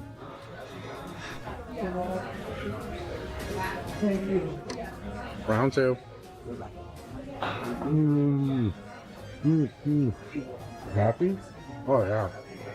My happy place for sure. Mmm. Nice. Oh, Brad, are you? I'm actually pretty jaded.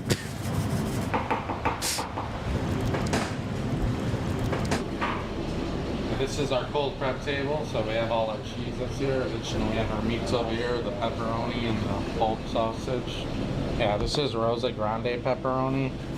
It cups up really nice, and it has really good flavors.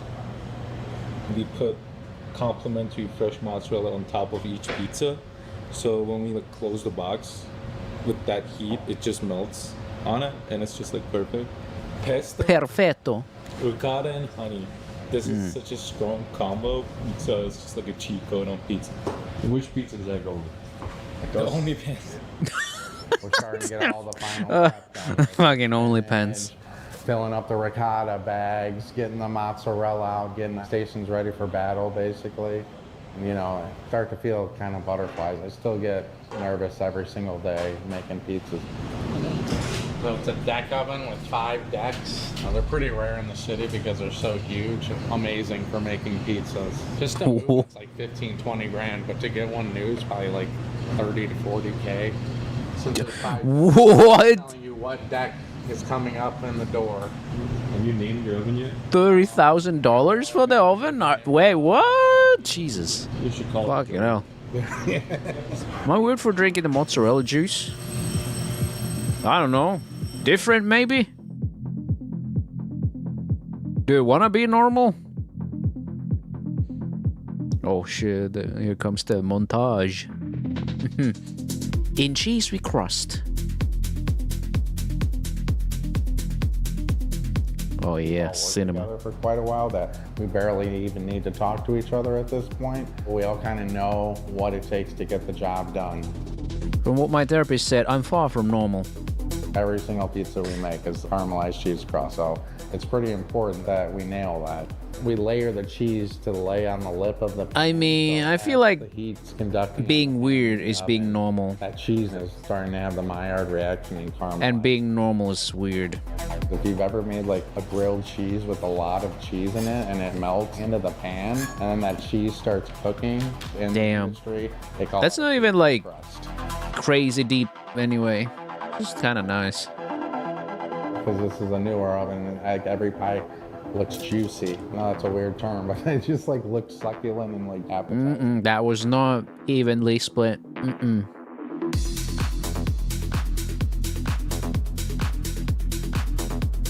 Pie 14s, no toms. We try to get all the pizzas in. Maybe we should go work at a pizzeria. On deck one. I'd be pretty good at dividing the slices. We don't even. I remember when I was training and I can tell I was slicing, I think it was cake. It's become second nature after you've like done tens of square pancake. And God, the owner came by at the kitchen and she was like, warm on the pizzas once these are like the most even cuts of cake I've ever seen in this kitchen. Garnishes. We want to make sure that the pizza looks beautiful too, so we got to get those on there as well. Especially when. And that was like the nicest thing someone has said about my cooking. As fast as possible, because we want to let that steam. No, wait, actually, it was probably John complimenting my omelette. Actually.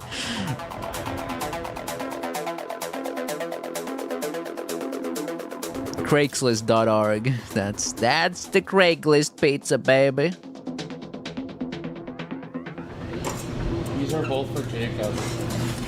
Damn, Jacob, you fat ass. It's really easy to fall behind if you're not staying on top of it. That's amazing. It may not look like I'm paying that much attention, but I'm watching everything. I'm thinking about the pizzas in the oven, but I'm also looking towards the future. I'm thinking about those pizzas. Molly, one pizza for Ashlyn. He's probably thinking about other women. Kelly. The other Liz is still in the oven. Liz is in the oven, poor girl. Truly perfect pizzas, I would say. It's like meteor humor there. Oh, yeah. I'm always looking at the mistakes. I could tweak that, or I could have changed that. No 2 days are alike. It's exciting. Even on the rough days when everything's going wrong, I get excited. You worked so hard on that recipe, but when you do hit on that one, it's just an amazing feeling like, wow, I made that. For me, I'm on cloud nine. That's right, you made that. And that's their most famous one, OnlyPans. He said hard on. Oh, I can see why it's the fan fave. 2 times 114, the 14s is a tom.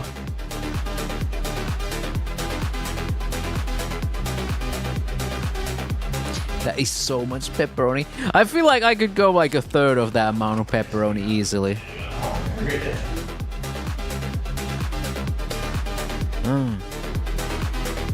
Tom's killing. If it looks good and then it tastes good on top of that, I mean, that's another level of happiness. There's a long history of pizza in Chicago. I'm just blessed to like be one person that's making pizza and to get people telling you that it's some of the best they've ever had it's just such a fulfilling feeling.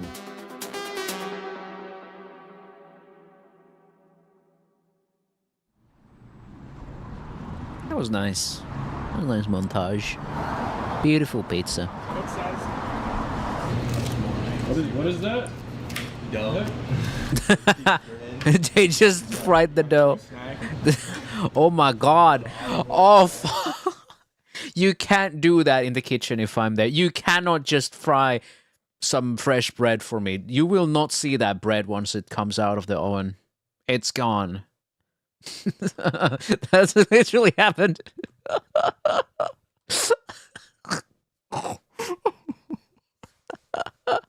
No, I would eat that whole thing. You wouldn't see it. Oh. A little olive oil, salt, pepper. It's my favorite.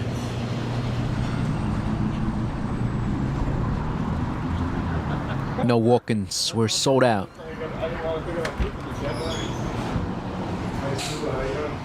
You want to dine in, right? Yeah. Awesome. You want a water, Subu? Yeah, for sure. It's beautiful. It is. Super veteran pizza scholar. It's phenomenal. It's so good. The build of the pizza is like technically perfect.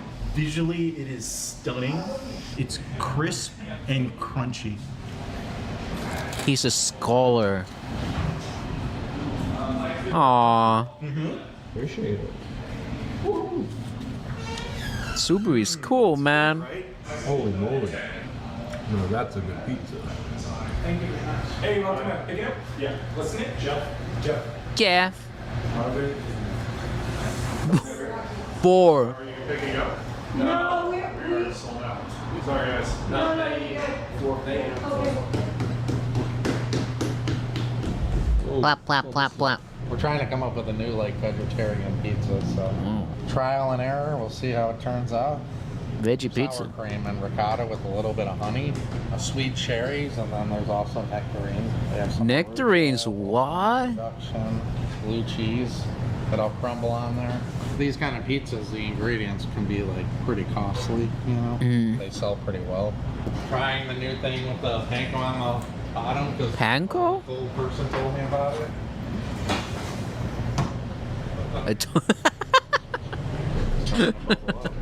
Pretty solid. Whoa.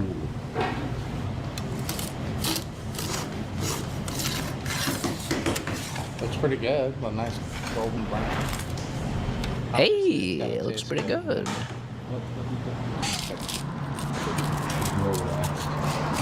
That fucking crunch, though. Mmm. Oh, you can see all the breadcrumbs. It's crazy. The blue cheese has some kick. And I chuck prosciutto He's sciencing. in the oven and like crisp it up. You put it on there, I think that would add a lot. But that wouldn't be vegan anymore, would it? You want to try the pizza?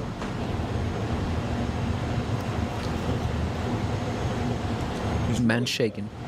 The crust is crazy, yeah. The panko. You want to try the pizza? Oh yeah. What a place. They get to science with the pizza while making pizza.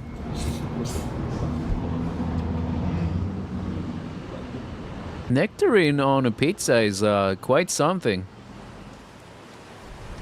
Ooh, what a shot.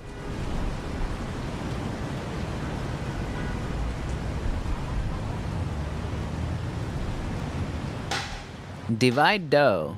8 p.m. After like everyone's done and I'm closing. He will not divide us. He winding he divided us. The adrenaline's wearing off. Honestly, most of the time I'm feeling pretty tired.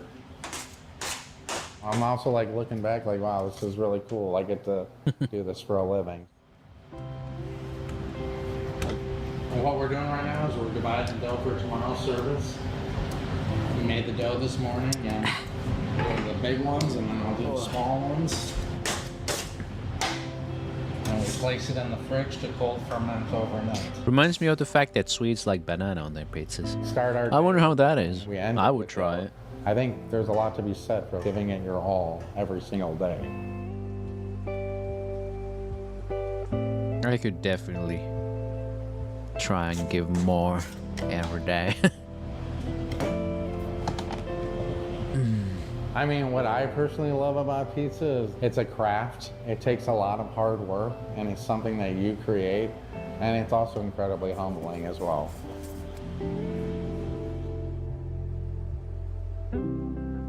Millie's is my grandmother. She made everything from scratch, so I just fell in love with cooking. I've always wanted to open a restaurant since I was a kid.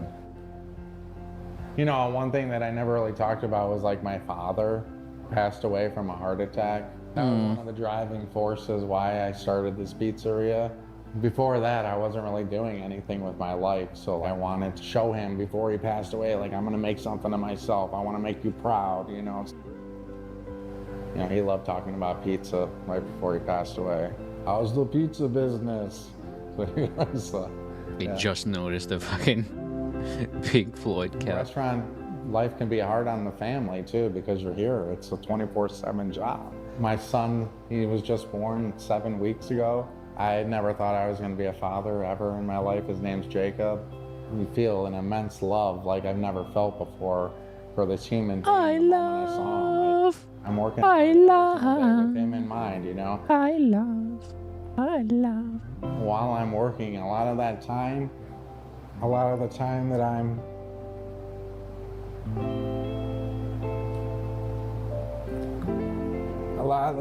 I'm zenning out and I'm thinking about him, you know, and I'm daydreaming about my son.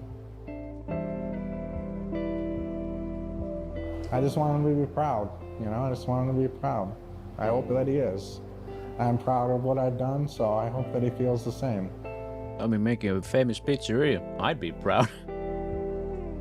I'd be a proud dad. Making good pizza.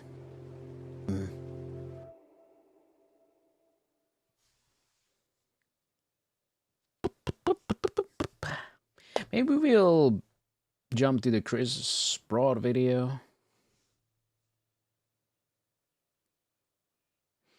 Yeah, we'll do that. We'll go to that, and maybe we'll reverse the last two videos.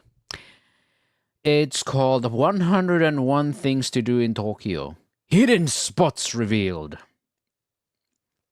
It's gonna be a long one, but let's see. Maybe it'll go like a blur. So you're coming to Tokyo, but you don't know where to begin. Well, no. Well, maybe in my dreams. The world's biggest city. Where to go, what to see, and of course, what to eat. Tokyo. We've gone out and explored every single corner of Tokyo to give you the ultimate guide of 101 things to do. And my God, was it quite the undertaking to film. Never again. With more travellers than ever before visiting the city, unfortunately it seems most people coming here all seem to be doing the same 6 things before heading home, having barely scratched the surface, having missed all the good stuff. And the time has finally come to change all that. From a coastal escape to a legendary island, and wandering through retro back streets and rustic that looks nice. Tokyo, to uncovering spectacular hidden temples and shrines, encountering whatever this is. Fuck, no one say Labubu. Dining against a backdrop ripped straight out of a cyberpunk. That's way cuter than a Labubu. We've discovered places that we didn't know existed while shooting this video. So sit back, relax, and join us. And by the end of our time together, it's fucking Sonic! You'll be an expert on all things Tokyo. If you're visiting here, this is the last guide that you will ever need. And if you're not already planning to come here, well, we've got 101 reasons to convince you to visit the greatest city on Earth. Now, literally greatest. There's so many people. Need. Number 1 is a Suica card, an IC card that you tap to get in and out of train stations. I've seen this fucking penguin. Which will save you countless hours fumbling for coins. Number 2 is cash. The concept of having physical pocket money may seem a bit dated, but in Japan most folks carry around 20,000 yen on them at all times. Many small family-run restaurants still use cash-operated vending machines, and it'd be a shame to miss out on the best food in the city. And third and finally is perhaps the most important of all, something that many travellers overlook, and which can quickly turn the trip of a lifetime into an unnecessary stressful nightmare. Over the years, one of my least favourite things about friends and family coming to Japan has been helping them get a SIM card. You know the score. You've flown 14 hours. You're jet lagged, dehydrated. Is this going to be a sponsor? Instead of enjoying your trip, you're instead wandering around an airport looking for a piece of plastic the size of a breadcrumb. Worse still, SIM card companies in Japan are just straight up pretty bad. Like, I've had friends come here, pick the wrong one, and then spend their entire trip going around desperately trying to tether to public Wi-Fi. There are dozens of companies all using different networks, and it's impossible to know which ones are actually good, which is why in 12 years of doing this I've never recommended one. That is until this year, when we went and made one that you can finally rely on. Introducing Journey Japan eSIM, the fastest, easiest way to get connected while travelling to Japan. It runs on NTT Docomo's network, the Ferrari of Japanese networks, meaning no matter where you are in the country, you're connected every minute of your trip. The best bit is, because it's an eSIM, you can buy it online and install it effortlessly, all from your phone with a few taps on the screen, with instant coverage the moment nice. you've got your luggage. And because we're local, we've been able to partner with companies in Japan and offer some really cool rewards. For example, 500 yen off per person at Big Echo, Japan's largest karaoke chain. If everyone in your group is using JJ eSIM, that's a pretty big saving. Or 500 yen off your first cocktail at Lost Bar in Shibuya. A perfect start to your trip. So if you're coming to Japan, avoid the hassle and grab a Journey Japan eSIM at jjesim.com. And a big thank you to all of you, thousands of you, that have actually chosen JJ eSIM on your travels this year. Right then, 101 things in Tokyo. Let's do this. Shinmashi isn't exactly the first place tourists flock to in Tokyo, and that is precisely the point. It's one of Japan's most chaotic business districts. Loud, smoky, and unapologetically unpolished. At its heart lies the new Shinmashi building, which isn't so much new as a glorious relic of 1970s bubble-era Japan, where dreams were big and ceilings were low. From the outside, it looks like a government office. Inside, it's a maze of cafes, standing bars... The interior feels so homely. Hidden away in the basement, you'll find the... It reminds me of some of the malls in Thailand, especially the really old ones. Brightly on the wall. It's the kind of place where the coffee is strong, the regulars are stronger, and nobody's updated the decor since Japan hosted the 1964 Olympics. And I'm not complaining. That's the shit I would love. Cola float. Yeah, child style. This is good. Retro, right? Fuck yeah, call it child style, I'll have it. Potato? Fuck being an adult. Maybe potato? We got potato salad that comes with the dish. Don't you Man, why is this such a vibe? It reminds me of footage around the release of the PS2. The chicken and rice. Exactly. It's so nice. Be lacking in something. Good. Retro taste. Retro taste. そうだね。いる? I don't look chicken. If you can find the chicken. It's right there. It just hasn't hatched. Ah? It's chicken. どこ? Sure. Ah! Shinmashi is also one of my favourite places in Tokyo for nighttime photography. The roar of the Yamanote line and the... Oh, fuck yeah! Fuck yeah! Perfectly with the... Early access chicken! The perfect place to sit shoulder to shoulder with chain smokers, gossiping office workers, and the occasional man face down in his ramen. If you're nearby after dark, it's well worth a wander and a drink. The district is also the starting point of the Yurikamome line, Tokyo's first driverless monorail, which glides across the bay to Odaiba, one of the city's main entertainment hubs. If you've ever wanted to Good luck, Axel. a sci-fi version of Thomas the Tank Engine, this is it. The train curves gracefully. It staged the upside down pyramids where you get the hentai from. Dude, I would go to Comic-Con if it wasn't like borderline deadly. Odaiba is Tokyo's man-made island of the future, or at least the future as imagined in the early 1990s, when billions of dollars were spent to redevelop the artificial island. It's a strange blend of sci-fi architecture, bizarre attractions, and shopping malls the size of aircraft carriers. Tucked among them all is the Miraikan, Japan's National Museum of Science and Innovation, which basically means it's full of robots. And a spectacular planet Earth comprised of over 10,000 OLED panels. Miraikan used to be home to Asimo the robot, who unfortunately is now retired. Instead, we got this, Keparan. And it's a robot that sort of dances and waves. It's not quite Asimo with the football. It'll do. Pretty well made, to be fair. This is a Paro. It's a therapeutic medical robot designed to make you feel relaxed, and I do. Far more cooperative than my cats back home.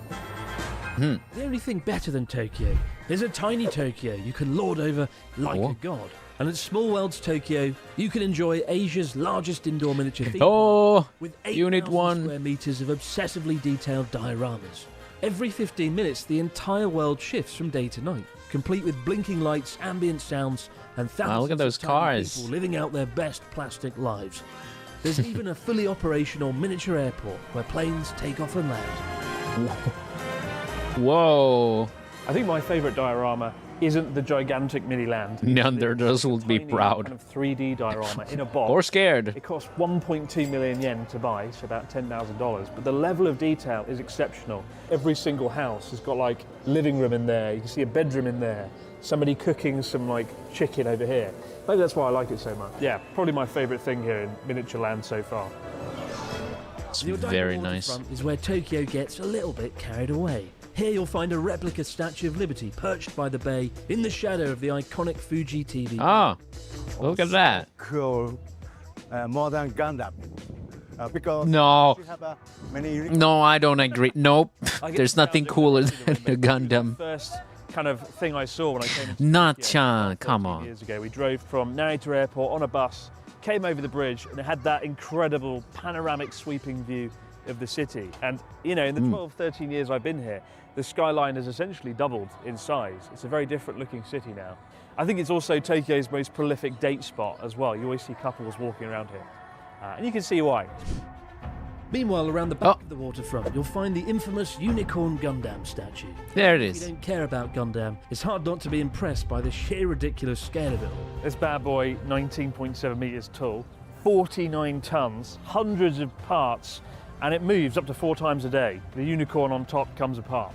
Pretty scary, very scary indeed. Imagine this kind of power in the wrong hands. Inside the Dex Mall, which stretches along the Odaiba waterfront, you'll find one of my favourite hidden gems, a retro amusement street celebrating the Showa era, the period of Japanese history from 1926 to 1989. Doraemon. Shops and vintage arcades. And just this year, a brand new Showa museum opened its doors, packed with memorabilia from decades past. That's a cute car. It's your motorbike, Natsuki. Noreru? Content. Get your motor running. Put it open. Open legs. Open style. Japan.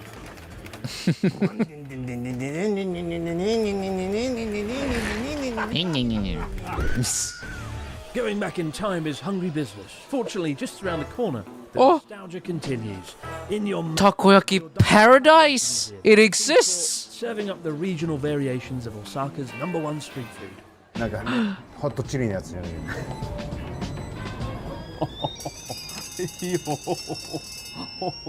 Yeah, be careful when eating freshly prepared takoyaki, as the soft, chewy centre is hotter than the sun. Drink, use the beer. Use the beer. Beer.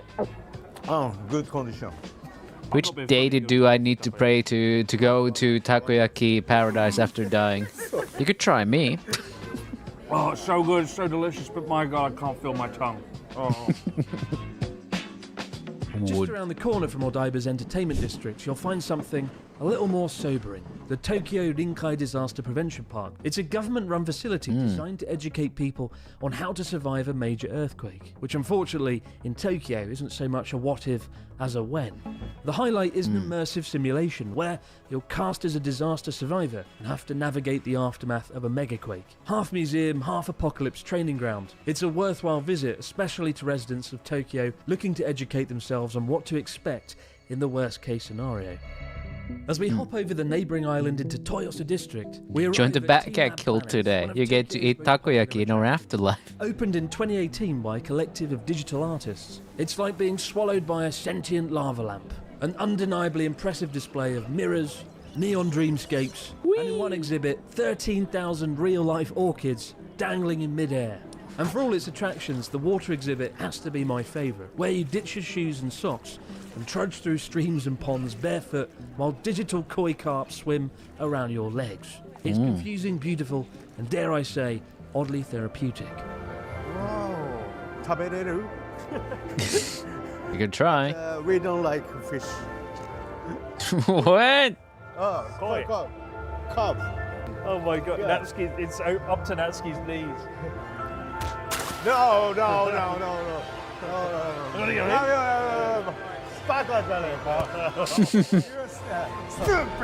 Team Lab Planets isn't the only Team Lab in the city. In central Tokyo's Azabudai Hills, you'll find Team Lab Borderless, which has different exhibits and no set path. You wander freely through a vast immersive maze where the art flows from one room to another. It's more abstract, more exploratory, and for me, a little bit more fun. It's almost like stepping into someone else's lucid dream. People online have been going to war over which one's better of the two Team Labs. And for me, the water exhibit at Planets was hands down the most memorable individual exhibit, but overall I preferred Borderless for that sense of discovery. That looks crazy. Let's face it, after a few days in Tokyo, it can feel like being trapped inside a pinball machine. especially if you're a tourist, as you'll be hitting up the busiest spots. But there is a part of the city you can flee to when you've had enough of skyscrapers. A place many guidebooks miss out, as it's not really aimed at travellers, but the folks who actually live here in Tokyo.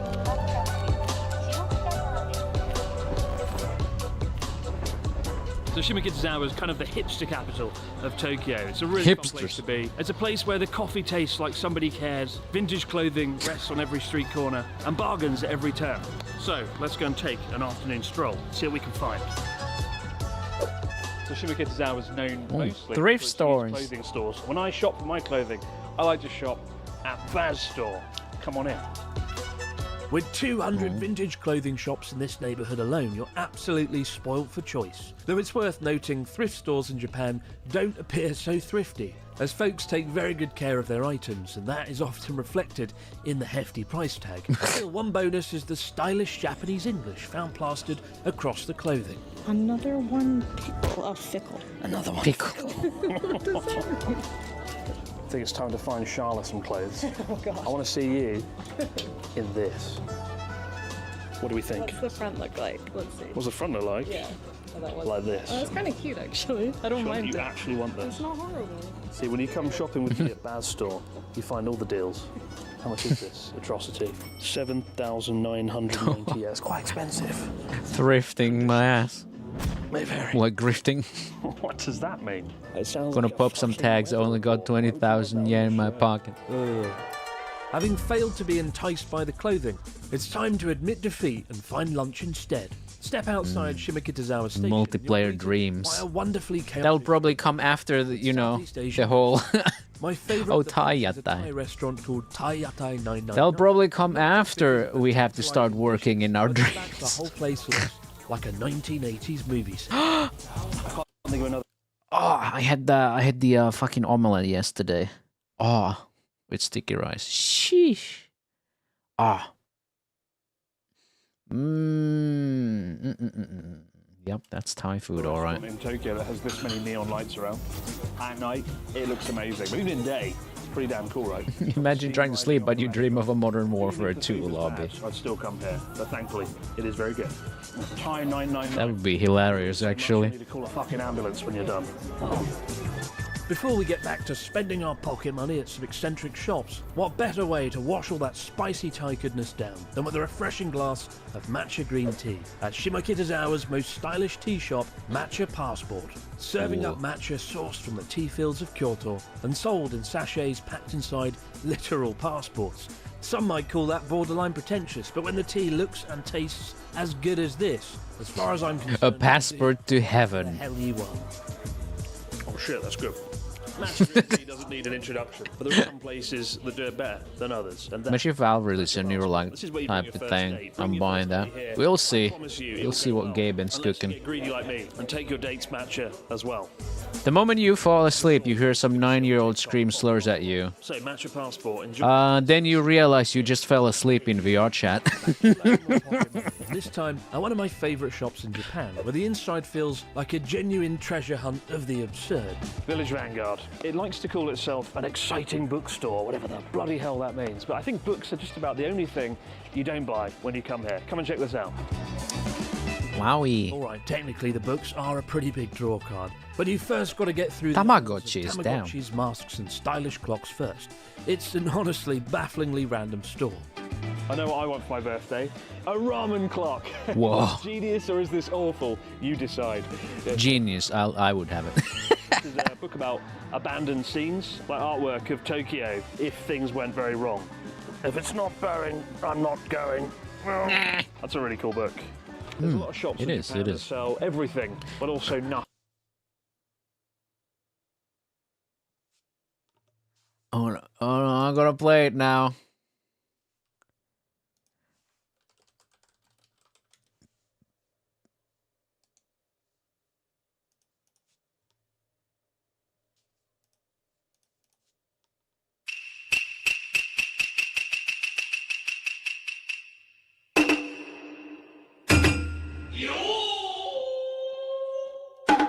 nothing, right? And I will say, this is one of them that sells everything, but there's lots of cool stuff, and it's definitely worth coming to. I think Village Vanguard might be my favourite, might be the best of the bunch. I'd rather spend an hour here than Mega Don Quixote. While everyone knows the 100 yen giant Daiso, 3 Coins is its classier cousin, where everything originally cost 300 yen. It specialises in things you never knew you did. Give it 5 minutes and you two will be walking out slightly confused, clutching a Whoa! collapsible frying pan. Really cool Pokemon goods for sale at the moment, and also basic stuff like chopsticks and wooden spoons. The sort of tourist goods people get at the airport when they leave Japan. Get them here at 3 Coins. Oh yeah, I got one of these kinds of wooden spoons. Cheaper and better quality. This is where people here living in Japan actually buy their stuff. It's not just Pokemon goods either. Look, it's a chainsaw for babies. Yeah. Get them on the... Ironic how it has come to this. First, a chainsaw was used for birthing, and now the birth is using the chainsaw. Circle of life. Circle of life. Chainsaw Yeah. while they're young, that's what I always say.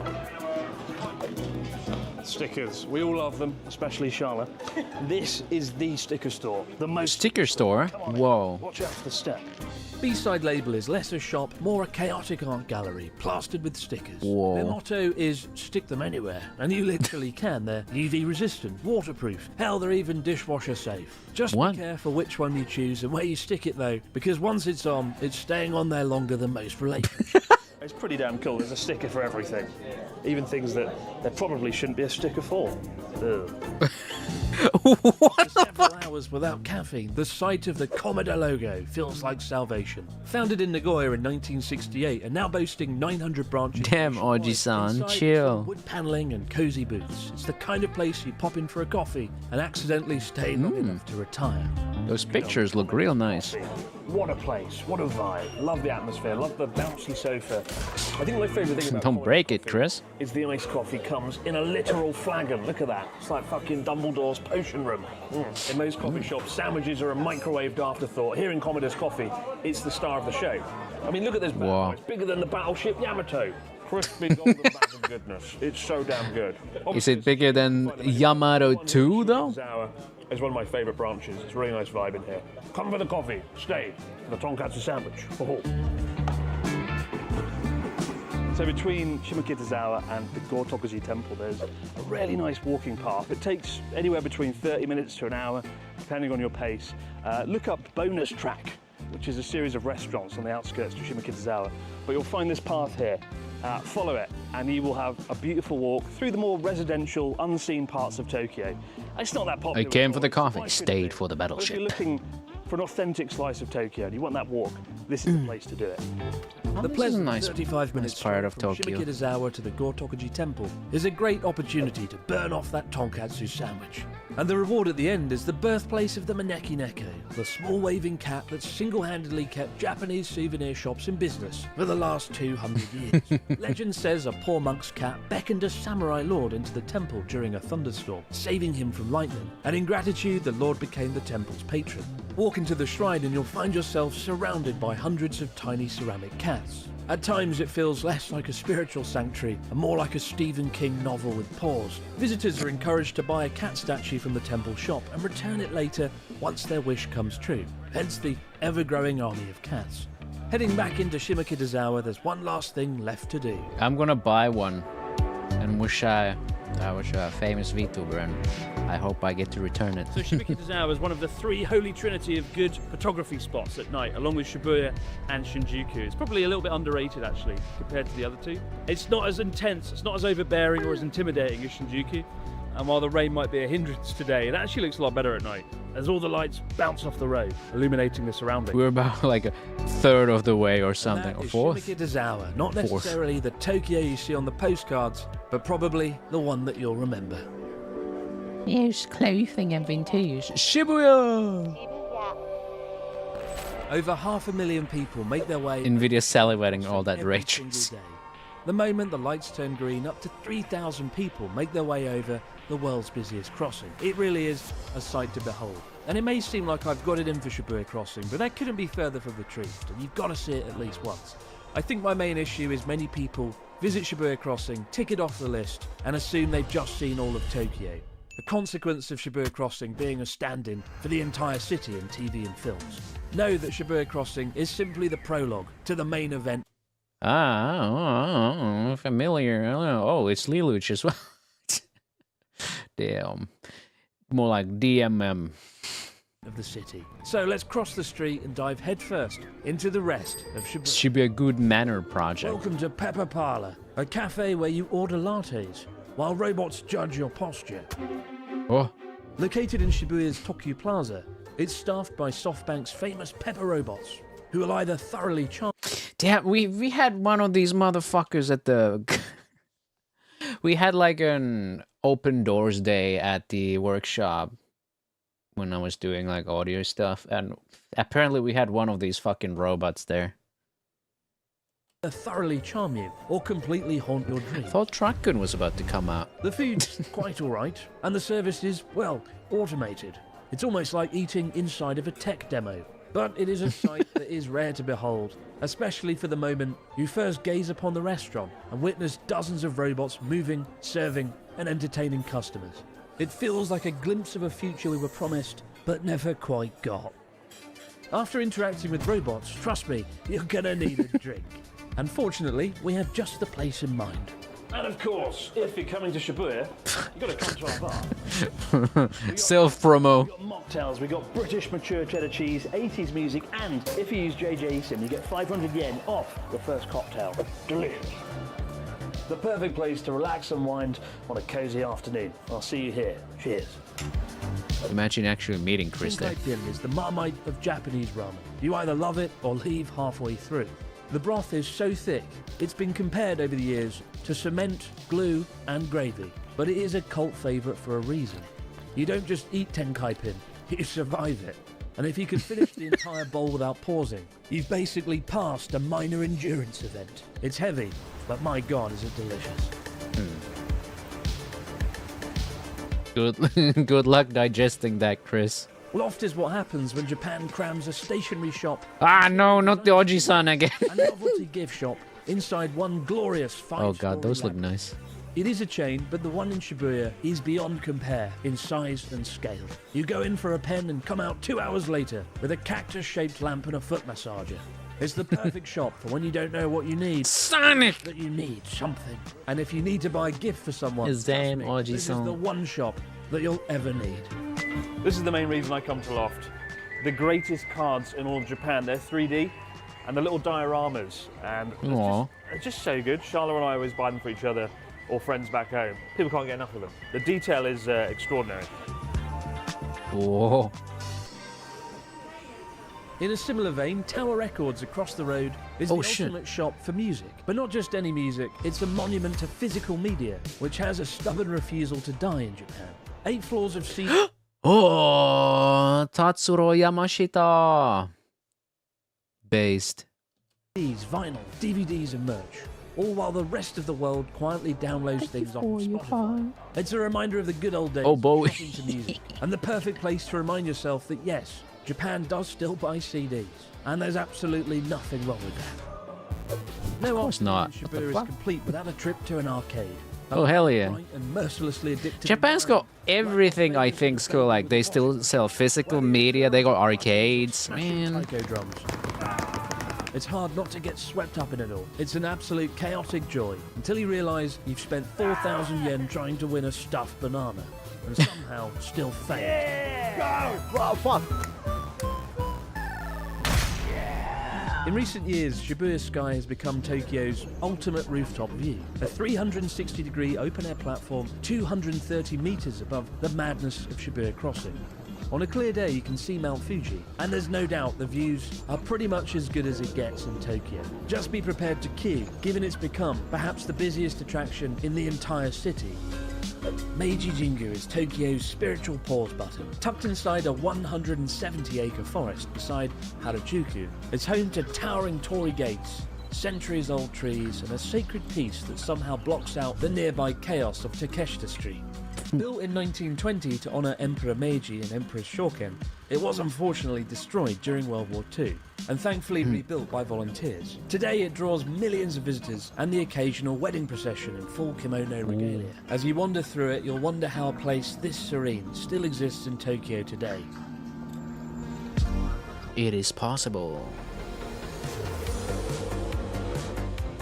The gritty district of Dorganzaka is one of my favourite nighttime photography spots in the whole of Japan, with an atmosphere reminiscent of Blade Runner, albeit with more love hotels and slightly worse signage. It's neon lit, noisy, and home to some of the most questionable nightlife in the city. But at night, when the lights hit just right and the rain is pouring, for a time you'll feel like you've been transported into a living, breathing Cyberpunk 2077.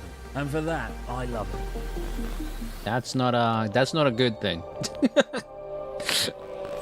Next up, we're off to Daikanyama, the Beverly Hills of Shibuya, and a place that Natsuki loves for one simple reason.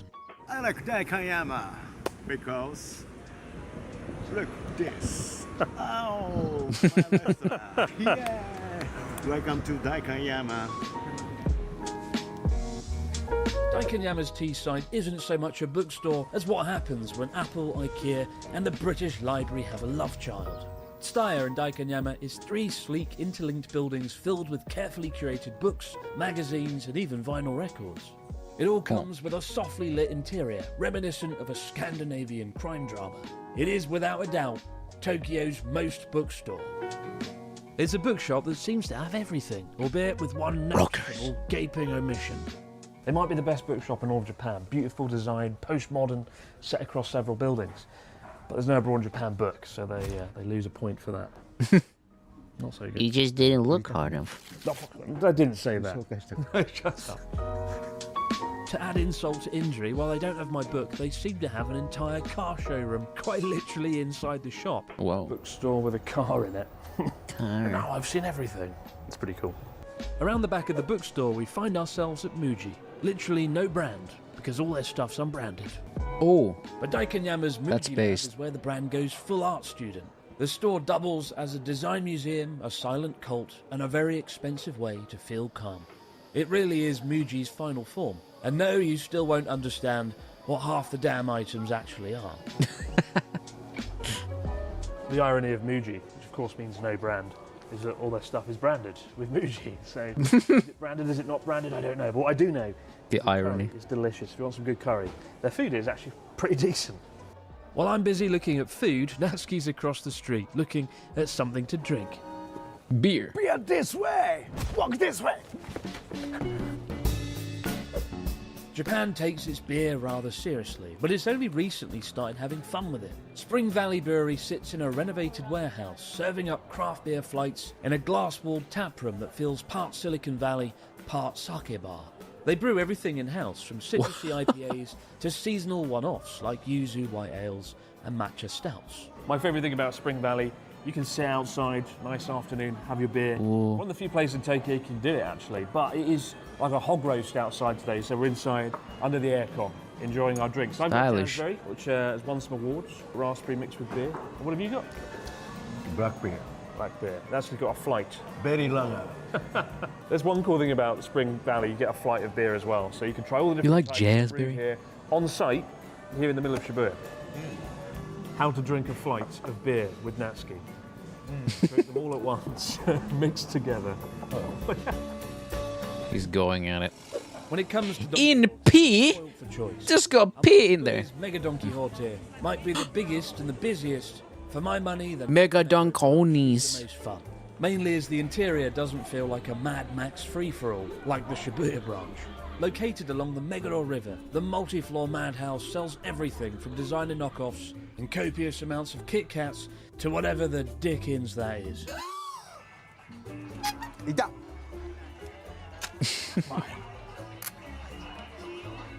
Oh.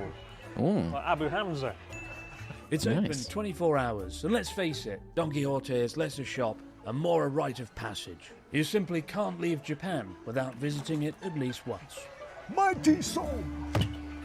Ow. Avengers. Mighty. Natsuki soul. Don't let the French Henry's Burger. fool you. Henry's isn't some greasy chain. It's a blink-and-you'll-miss-it burger joint, serving up authentic Wagyu. Cereal time. It is tiny, just a counter, What the fuck? and a glowing red sign, but it's earned cult status for one reason: simplicity. There's no gimmicks or truffle nonsense here, just the kind of melt-in-your-mouth burger that makes you question every sad Big Mac that you've ever eaten. This is the way a good burger should taste. Just be careful there, it's bloody messy, my god. Oh, fuck. Time to escape the hustle and bustle as we head somewhere a bit more serene. Akasaka, home to two of my favourite shrines in the whole of Tokyo. First up is Hiei Shrine, a small sanctuary of calm nestled amongst the skyscrapers, and also home to statues of divine monkeys, said to be the messengers of the god. I would sell my soul to 240Z. Hiei Shrine is also one of the only shrines in the whole of Or Z. Tokyo to boast an escalator. Perfect for wary travellers after walking around 100 plus things in Tokyo all day. What I love about here, Shrine, is the ultimate place of contrasts, you know. You've got Tokyo's towering skyscrapers here, and then you've got the traditional temple itself. Japan summarised in one temple, essentially. But the real draw card here is actually behind the shrine itself. Hey, you saw something you like. Torii Gate Tunnel. Obviously, it's no substitute for Kyoto and Fushimi Inari Taisha, but if you want that kind of tunnel of beautiful torii gates, this is, for my money, the best place to sit in Tokyo. And if sacred Shinto monkeys aren't enough, just a short walk away is the Toyokawa Inari Jinja, a small shrine with perhaps the most impressive collection of fox statues in the whole of the country. Foxes. I have never seen so many fox statues in all my life. This is the Toyokawa Inari Shrine, and you know, one of the best things about living in Tokyo is every year I seem to discover a new beautiful shrine, and I've never been here before till today. It really is an oasis of calm in the middle of Akasaka. It's really fun just getting lost in this maze of torii gates, statues, lanterns, smouldering incense sticks. Really beautiful place. I recommend it. Ebisu. After all that walking, we're heading to our next stop for a Yebisu brew. And what better place than Ebisu? Yep. Perhaps the only place in Japan named after a beer. Though the Ebisu brand borrowed the name from one of Hi, Soul Steel friends with Grammy. Hope you're doing well. Until the local beer factory started to grow that the whole city around the area started to develop with it. With the entire district ultimately being... That looks like something you would have seen ages ago here in Finland as well. That kind of architecture. All about just how Beer is history. But who are we kidding? It's the beer tasting that's the real deal. And luckily for us, what is with those taps? Most beer drinkers. What? Gold. Or golden, you know. So refreshing.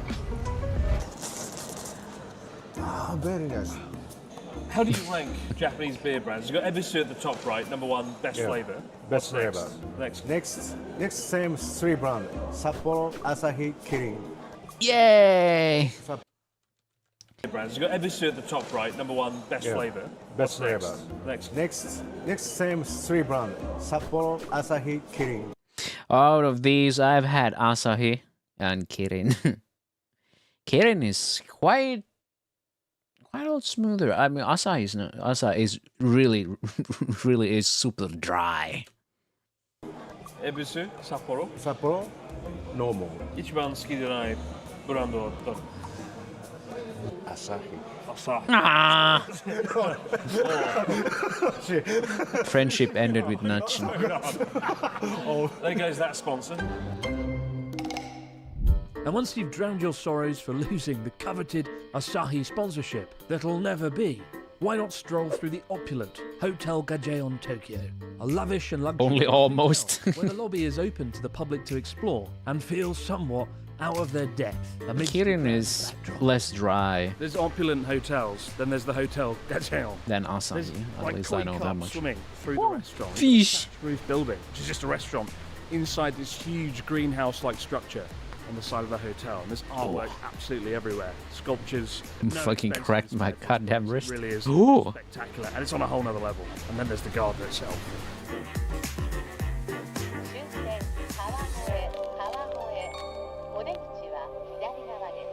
Kawa. For all its Go gleaming river. towers and high-tech facades, Tokyo isn't exactly overflowing with old-world charm. And so, for a much-needed change of pace, we're heading to Kawagoe, known as Little Edo. Its streets are lined with buildings from the Edo, Meiji and Taisho eras, all lovingly preserved like somebody hit pause around 1883. Technically it's in Saitama, but it's still within the greater Tokyo area, just 45 minutes from Shinjuku by train.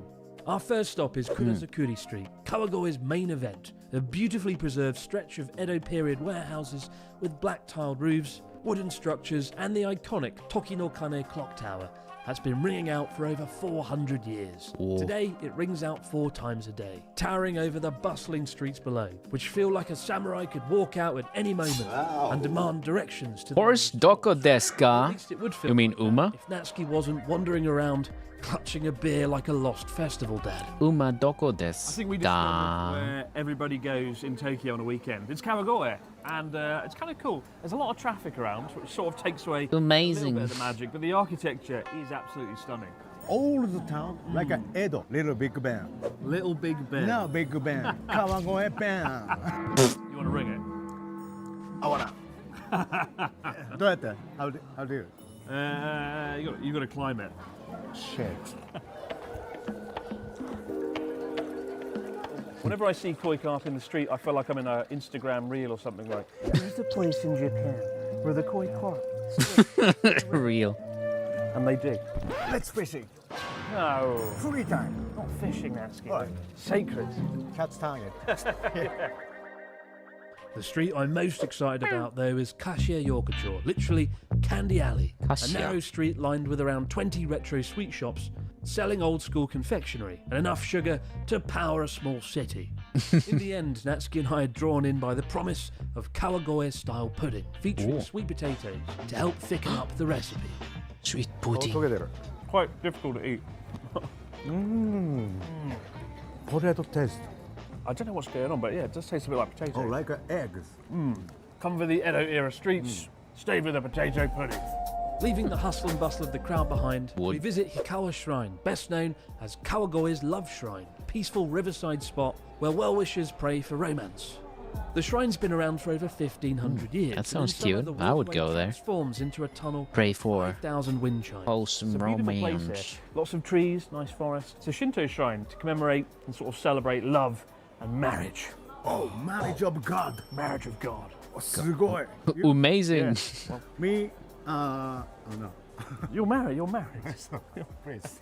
なんかこうロングヒストリーな感じがするね。なんかちょっとパワー。Temple power. The power of love. Like Temple lanterns power swinging of in the love. wind. Got a massive Torii gate, one of the biggest I've ever seen there. Gee. Banging in the background. Oh my Love. goodness. The sound of That love. is huge. 太鼓の達人. It's like the arcade game. Yeah. You've ruined it.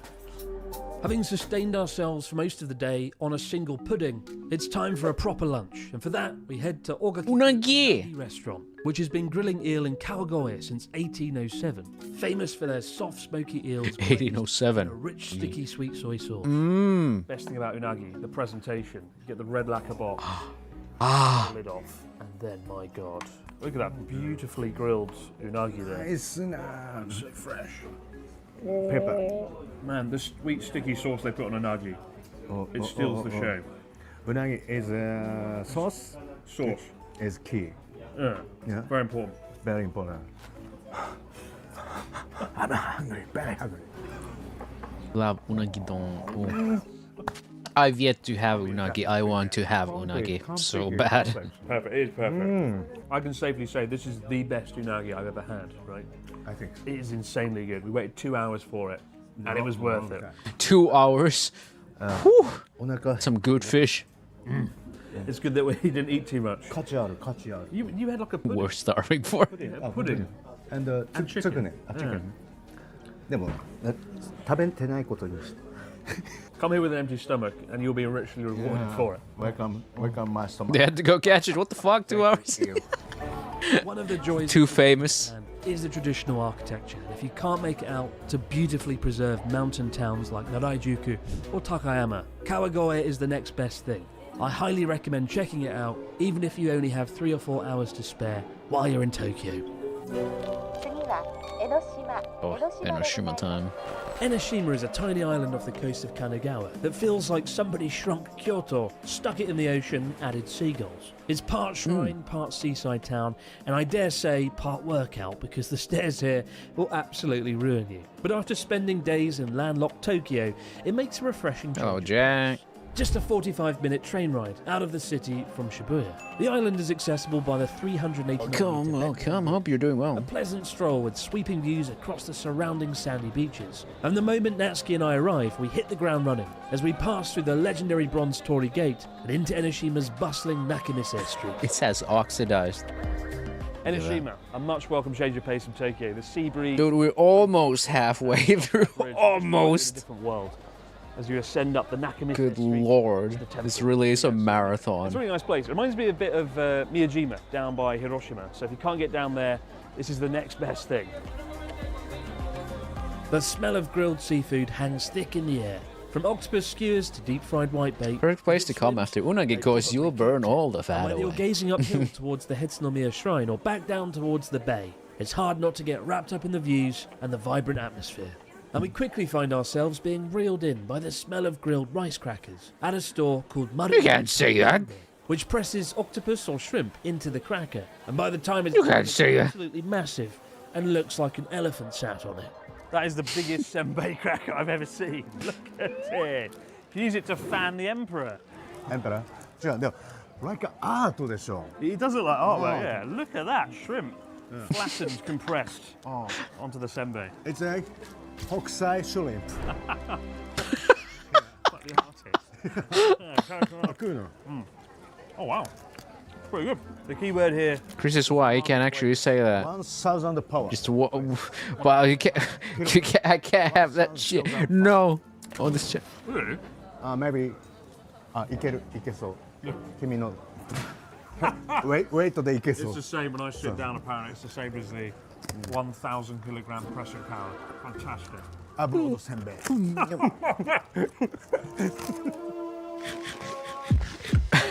Halfway up the hillside, you'll be greeted by the Hetsunomiya Shrine, a quiet, leafy oasis with a smell of incense lingering in the air that dates back all the way to the 13th century.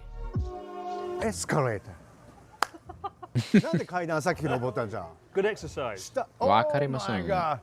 Easy tempo. You don't want to take the escalator. You got to walk up. You got to reward yourself with exercise. Oh my god. Come on, Nachon. So this is one of the three great shrines of Benzaiten, the goddess of water, eloquence, luxury and music. And that's why, kind of like the one on Itsukushima Shrine, which is one of the three, it's got a lot of water features around it. So you got the sound of the gushing Mayonnaise on an escalator. Even though it's not that big, it's almost like a little escape. So evidently I am the Natsuki between us two. This place, amazing place. Because god of money. Or money dragon. I think I'm fine without the money dragon. You're rich. Oh, really? You will be rich. That's the first time I've seen this. Hajimete. So you put your coin in the basket, you literally wash it. So, washing. Money laundering taken too far. Literally washing coins in the fountain. That's how you launder money. Oh my god. 500円、俺500。君100円。More than Chris. What if you fill that whole thing? It's not a fucking competition. It is now, Chris. One coin Chris, they call me. Yeah, I have 5 coins. Yeah, but Did you've you got to take get it in the debit? thing. The IRS hates the money dragon. dragon. Otherwise it's all for nothing. Go on then. 1, 2. Oh! He's still on my foot. Faster, nice. Son of a bitch. Reimu would be At the summit happy. of the island stands the Enoshima Sea Candle, a 60 Yeah, metre it kinda tall looks like a lighthouse candle. / observation deck that offers some of the best views of the coastline, assuming the weather isn't being appalling. You alright there, Natsun? Whoa. And a great ocean view. And a kirei God, beach beautiful. kirei. We are beach boys. Stay hammer. Here's the side of a beach. Oh boy, you never know who you'll run into singing at the summit of the sea candle. Gosh, that was some serious. Do you two have lottery ads literally everywhere? Tucked Like into the where? far side of the No. island, the Awaya Caves are a No. set of eerie candlelit tunnels carved into the rock and have been a place Not to keep out the win 3 lotteries in a row. where legend says a dragon once lived here, although it seems it might still reside within. Yeah! Come on! Wow. Actually reacted to you clapping. Quite impressed. Just an animatronic dragon in a cave. It's pretty Clap, cool. clap, patch, patch, patch, patch, patch. Patch, patch, Stop patch, patch. clapping. Right, the coin thing. There's a cave down here, and they believe it's connected with the ice cave that lies at the foot of Mount Fuji. Mount Fuji, wait. Ice. I mean, I wouldn't take it with a pinch of salt, but Maybe next time. yeah, we'll go down the cave for Full Mount Fuji. maybe 150-kilometer cave. At least we got our candle to see us through there if we do. Lottery counts technically as gambling in Finland, and you can advertise gambling in public. By the light of the flame. Good. Candle when you come in the cave. It's pretty cool, right? Never had this before. Come on, baby, light my fire. Come on, baby, light my fire. Beach is overlooking Enoshima. and one We of the made most it. popular surfing Halfway spots in the point. Greater Tokyo area. Shops along the beaches rent out surfboards, and if you come on the right day, there's a chance you could run into Smack. myself and my good Swedish friend Jürgen Lindenberry. He's a bit weird. Keep an eye out. Felix. But perhaps Enoshima's greatest highlight of all is the means of transport used to reach it. The ever-picturesque Enoden Line. Considered among many to be Japan's most charming railway, the tiny green train clatters along the coastline, narrowly avoiding houses, cars and pedestrians. Having shuttled passengers between Fujisawa and Kamakura Train. since 1902. Yes, the train Jimmy. is a celebrity in its own Train. right, with photographers queuing up for the scene made iconic in the opening of the anime Slam Dunk. And if the stars Oh, align, shit. you might be lucky enough to have a clear view of The Mount train Fuji otaku. towering overhead in the distance across Sagami Bay. I can see the appeal. I too would be a train otaku. When the Enoden train rattles into its final stop, congratulations! You've arrived in Kamakura, the ancient city that served There was a train simulator game, wasn't it? 150 years. Didn't it have like a billion fucking DLC? Kamakura is kind of unusual amongst Japan's former That capitals. cost because at least it a isn't billion. landlocked and it isn't sprawling. It's a compact seaside town. Hidden down its back streets and forested hillsides, there's around 100 temples and shrines to explore. And then there's the star attraction itself. He's 13 meters tall, weighs 121 tons, and has been quietly sitting since the 13th century. The Great Buddha of Kamakura is Japan's second largest bronze Buddha, but undoubtedly its most iconic. He once lived inside a temple, but after a tsunami in 1498 washed it away, he just pretty much stayed outside. And whenever I lay my eyes upon him, it sends a shiver down my spine to think he's sat here for 800 years, and will likely still be sitting here in 800 years more, while we're busy uploading our Hey, Andrew. onto USB. Hope you're doing well. Kamakura also offers the opportunity for travellers to transform themselves into their very own Buddha by stuffing themselves Giraffe with curry and curry bread. Girafa's legendary curry bread is a molten pocket of rich Japanese curry, Whoa. sealed inside golden deep-fried bread. Crispy on the outside, yummers. dangerously volcanic on the inside, locals claim it's the best curry bread in Japan. And your Best burnt curry tongue bread in Japan. I would try it. Switching up the Would you try it? tourists flock to I would try it. Kyoto's Arashiyama Bamboo Forest, Hokokuji Temple offers a quieter, arguably more magical alternative. Tucked behind a modest central Wow. temple in Kamakura's hills, I can't believe they Bamboo made Road bamboo has forest from Minecraft real. a silent green cathedral swaying in the wind. There's even a tiny tea house inside Oh. where you can sip matcha It's a tea house. on it all while pretending to be In the a fucking student bamboo of forest. Ghibli That's movie. cool. And while we've mentioned just two temples between Hokokuji and Kotokuin, where the great Buddha resides, I would genuinely encourage you to seek out other temples and shrines that pique your interest. I've been stumbling around Kamakura now for Man. 12 years, and it is the sort of city that rewards PS2 train sim game. Every I time wonder I leave, how my much would only it cost to get that set up? That being Probably said, if you're expensive visiting as Japan on a fuck. tight schedule, you probably want to cram in as much variety as humanly possible. And that's why for a single long day trip out of central Tokyo, I often combine Kamakura with a visit to nearby Yokohama, Tokyo's more relaxed I thought cousin. they have salmon in the Yokohama bamboo. is one of the first Somewhere ports maybe. to open to foreign trade back in 1859, and that history lingers in its food, its architecture, and its slightly rebellious streak. We could easily spend an entire episode here, and honestly, we probably should, but if you're cramming Yokohama into a single day trip, here are 4 worthy stops to make on your travels.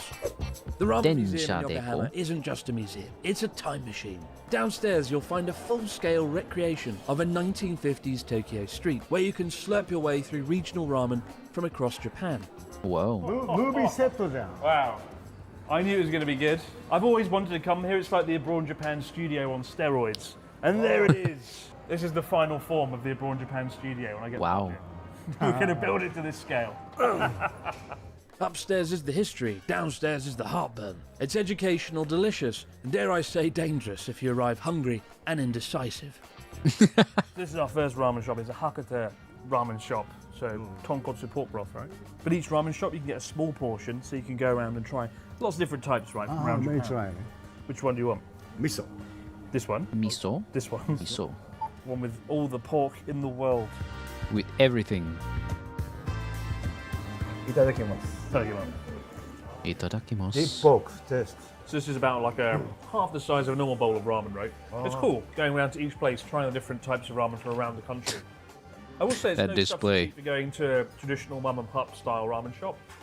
But if you don't have time to go to North Japan, Hokkaido, Kyushu, great place to come, try all the different types of ramen, and enjoy the best set design that I've seen anywhere in Japan, outside of the Abroad Japan studio, of course.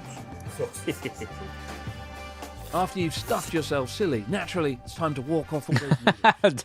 That is amazing, that fucking animatronic. Yokohama's shiny waterfront playground.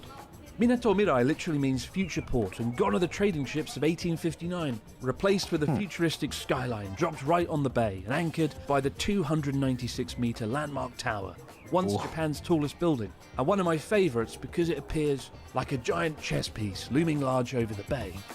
And now we've burned off all that ramen, it's time for more noodles. Oh. Because that's right, Minato Mirai is also home to the Cup Ramen Museum. Oh boy. I think we watched a video about Cup this. Ramen Museum celebrates the life of Rook. Momofuku Ando, the man who single-handedly invented the original chicken ramen back in 1958 and later created cup noodles in 1971. Nissin cup Inside, there's even a noodles. mini Yeah, factory baby. Where you can design your very own custom cup noodles.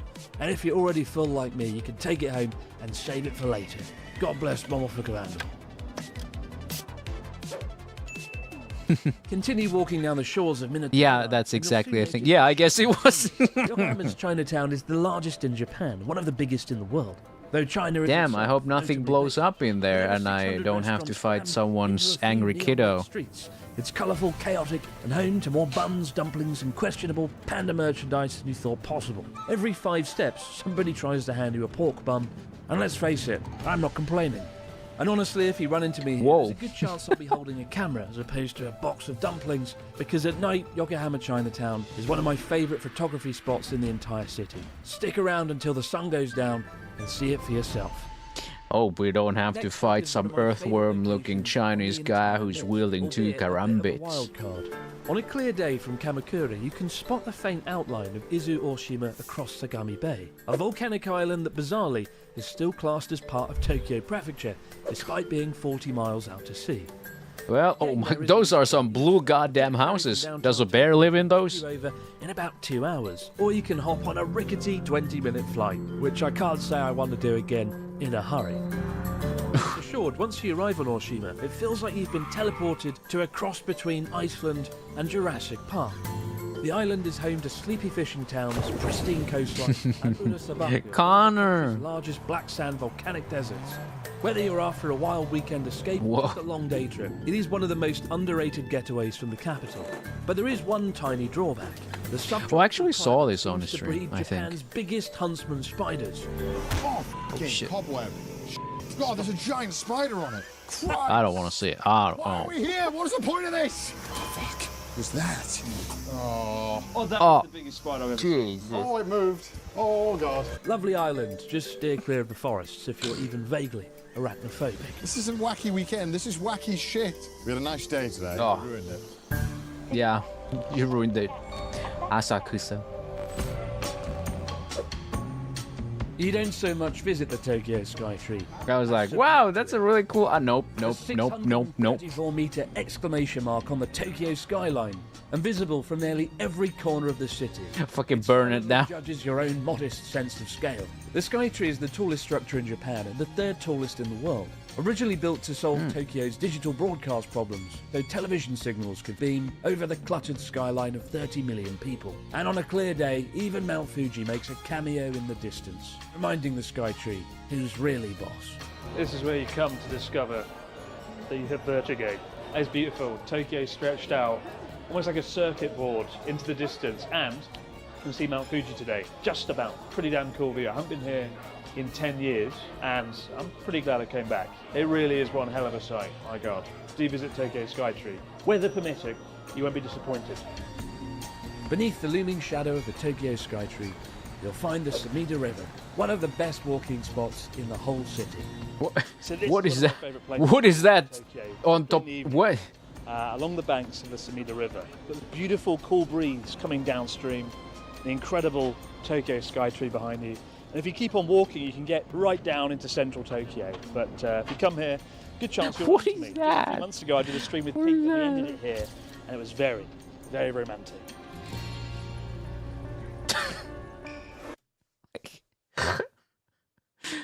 What is it? Like the fucking Nimbus cloud that Goku rides?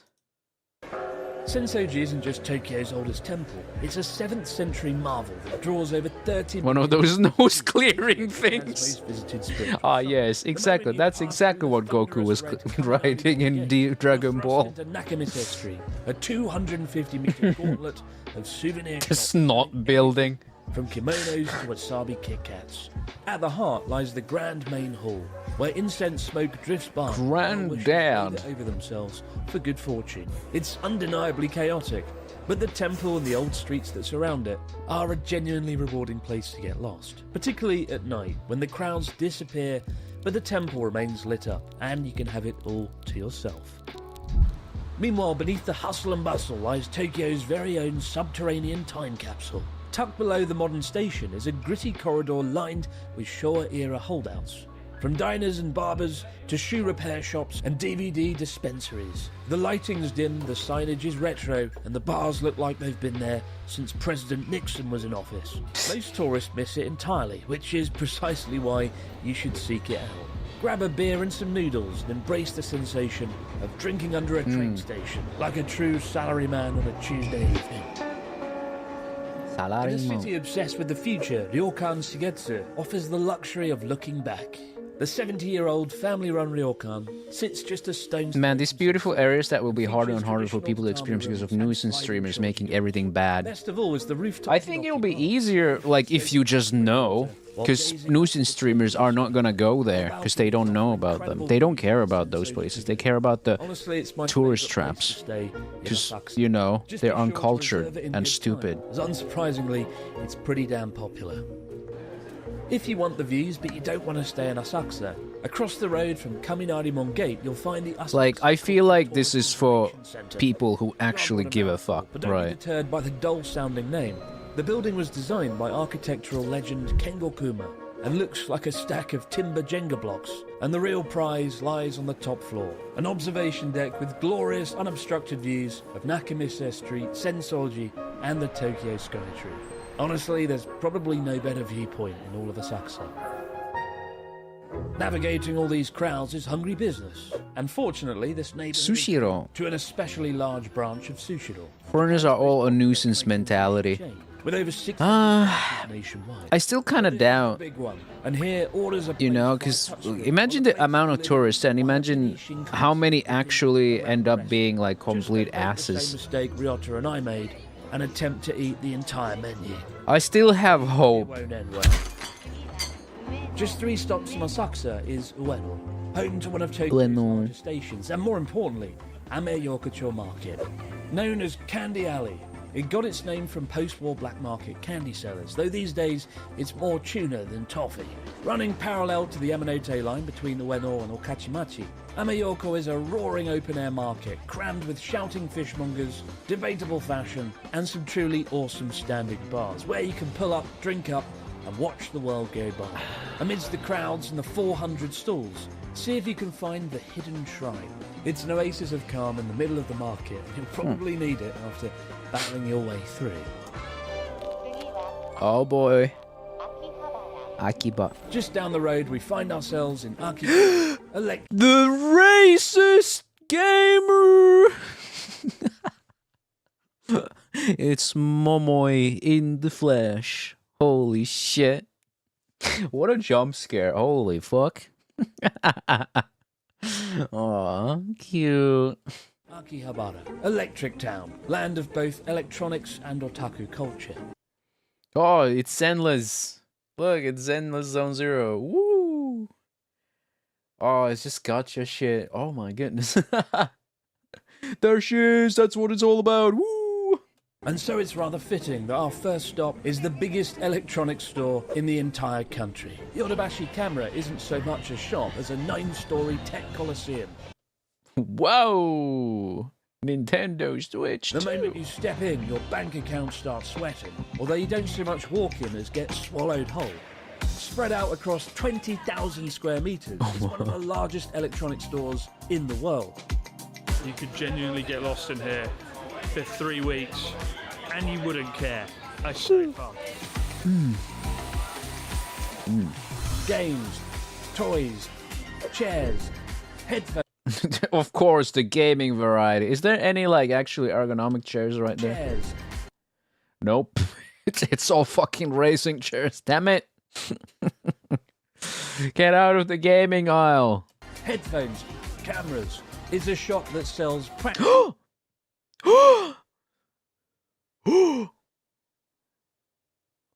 No, that's a good line. We got Power, we got Dark Magician Girl, or Black Magician Girl, whichever you want to call. Fubuki, Okayu, or practically everything. Some Hunter Squared shit. What makes it actually so interesting? Hold on, what was that? I saw... What is that pink peeking out? God, doesn't show enough for me to guess who that is. Maybe it could be someone like Yaemiko or something.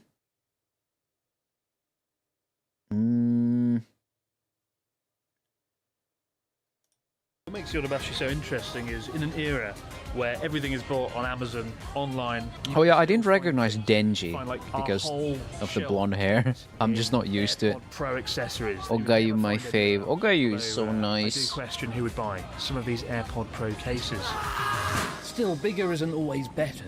And one of the greatest retro shops in Akihabara lies several blocks away. Oh, there it The is. curious name of Super Potato.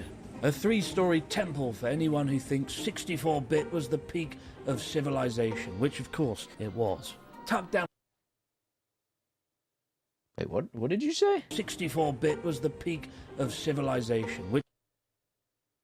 64-bit. What? Our current operating systems are like 64-bit. What? Story temple for anyone who thinks 64-bit was the peak of civilization, which... Stuff like Nintendo 64, I think. Yeah, but that's... Ooh.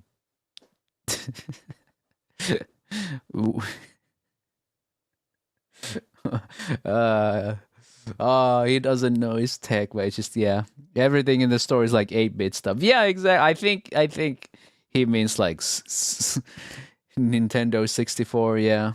But he said 64-bit. Man, I think... How many bits was Nintendo 64? Was it actually 64 bits? Yeah, I don't know my shit. Of course, it was. Tucked down a back street, it stocks absolutely everything, from original Famicom cartridges to mint-condition Mega Drives, with walls lined with stunning box art. This is that'll fucking make great. you question modern gaming entirely. And as a cheeky bonus, upstairs is a coin-operated arcade, blasting 8-bit A true 64-bit console. screens to power a small museum. Meanwhile, just across the Well, those cute girls. Wow. They're like magical girls. road is Kotobukiya, And a five-story Maid Cafe. paradise for otaku, selling high-quality anime figurines, manga merch. I knew it was Nero! I knew it was Nero from, like, here. I was like, oh, layered ruffled red dress, and it's just like, yep. And I knew this was the frame. I knew exactly. Though, who's the nurse next to her? And oddly specific. Oh, also a bright Nero in the back. Nice. Items. It's time for me to start analyzing. I mean, that's just that perhaps I can't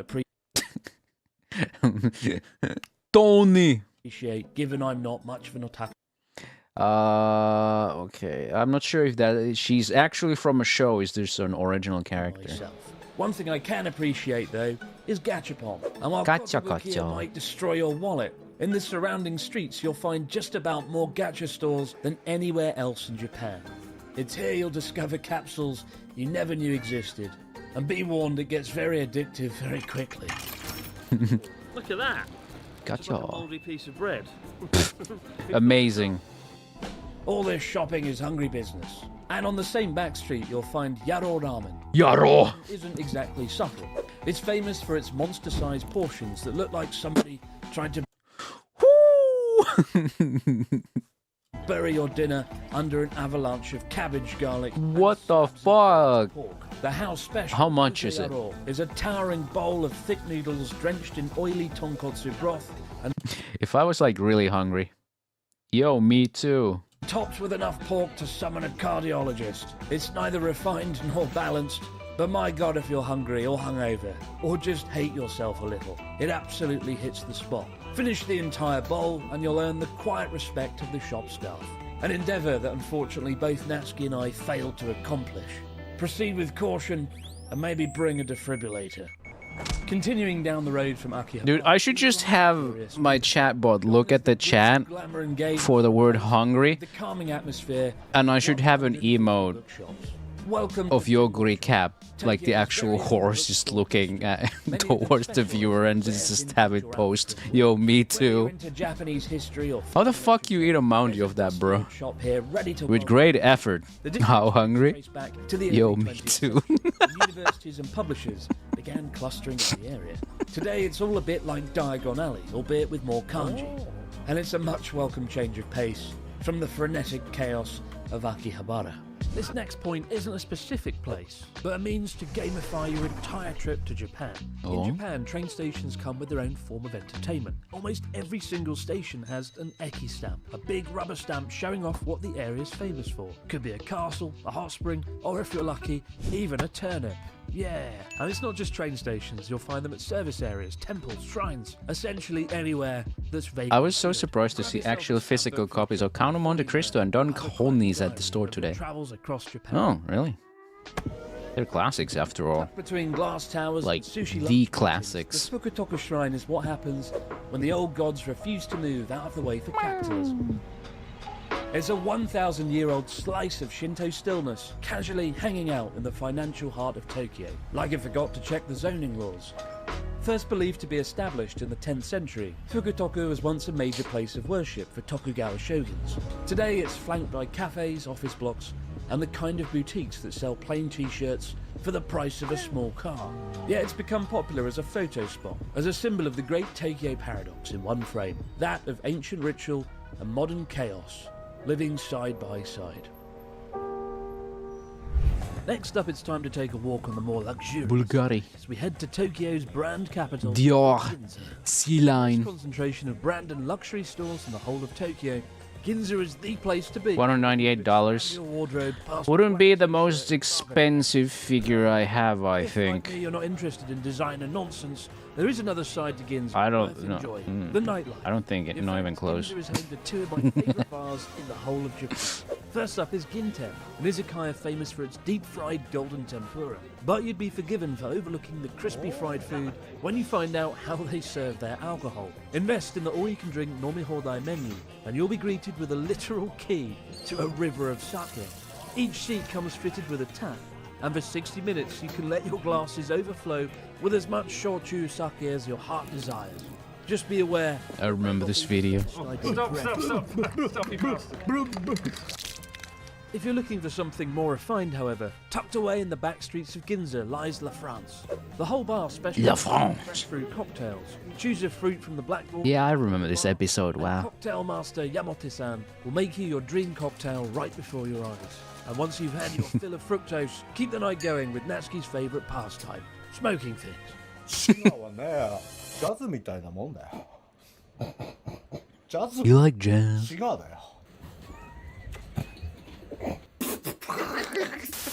And no night out in Japan is truly complete without a trip to the local karaoke booth. And while Big Echo Karaoke is the chain you'll find in every city in Japan, the Ginza branch has a particularly stunning view of the Tokyo skyline at night. Does jazz give you cancer? The horror You like of the cancer? drunken singing. Well, almost.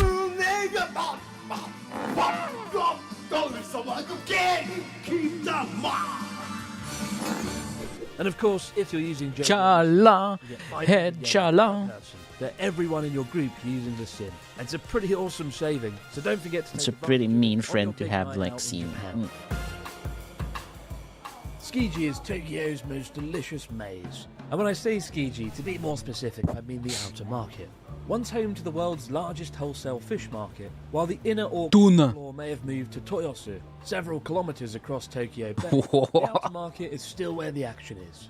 With over 400 stalls in operation, crammed in narrow alleyways, selling everything from grilled Good, fish good. and flame grilled beef to tamagoyaki omelets and sake. You Tamagoyaki. can devour more dishes here in one afternoon than just about any other place in the country. For that alone, Skiji remains an unmissable destination.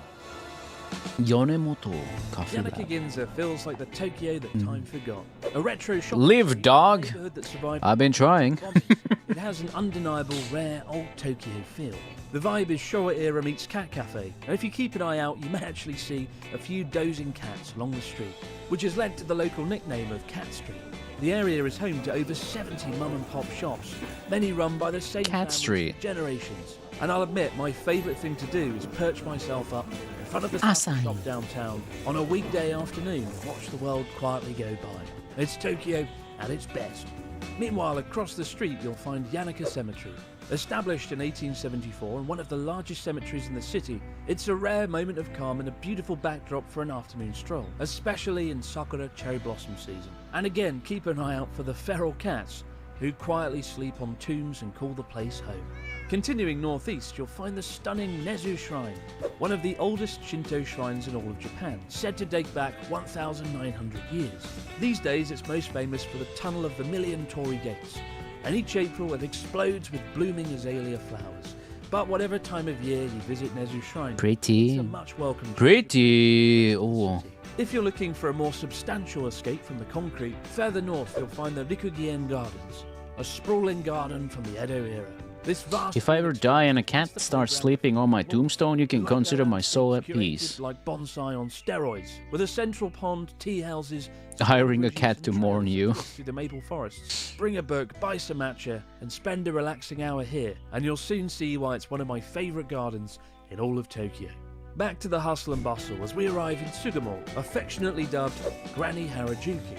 The shopping street, Jizodori, stretches for nearly 800 metres, and you'll quickly notice an absence of anyone under 200 years old. Honestly, though, I think I'd rather spend a couple of hours here than the actual Harajuku. It's a proper lived-in district with few tourist crowds, and it's rather endearing watching older folks Speaking of, I need to visit my friend's grave and soon. relaxed by the majestic temples that reside along the main shopping street. Having worked our way across North Tokyo, we're back on the east side, at a district that's almost like a mini Tokyo within a Tokyo. Welcome to Shinjuku, Japan's undisputed nightlife capital. There it is. Shinjuku Omoide Yokotsu. Yokocho, literally memory lane, is an alleyway packed with nostalgia, cigarette smoke, and skewers of the juiciest meat. It's a post-war conglomeration of 1940s bars and yakitori joints just beside Shinjuku Station. The name sounds kind of charming until you learn its former nickname was Piss Alley, admittedly thanks to the lack of toilets. Today, thankfully, there are restrooms, and the charm very much remains. Let's visit the Piss Alley. Squeeze into a stool alongside 6 strangers and toast together to the gritty side of Tokyo. Why pay to see Tokyo when you can get the view for free? The Tokyo Metropolitan Government Building resides in a 243-meter skyscraper with a panoramic look Government building. 45th floor, and it doesn't cost a single dime. From skyline views stretching to Mount Fuji, all the way across east to Tokyo Skytree.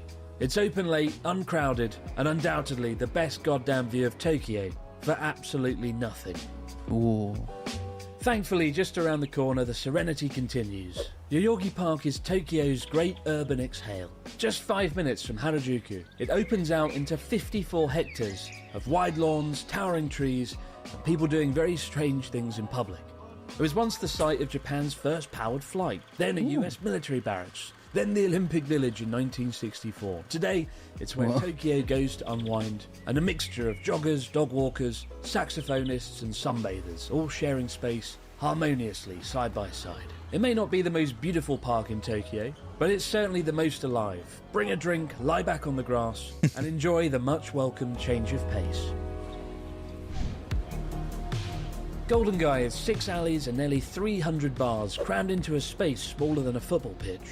Each bar is the size of a walk-in closet, seating anywhere between 4 to 10 people. It's smoky, admittedly overpriced, and full of eccentric owners who may or may not want your custom. While some are very welcoming to tourists, others are hidden away with their regular group of locals.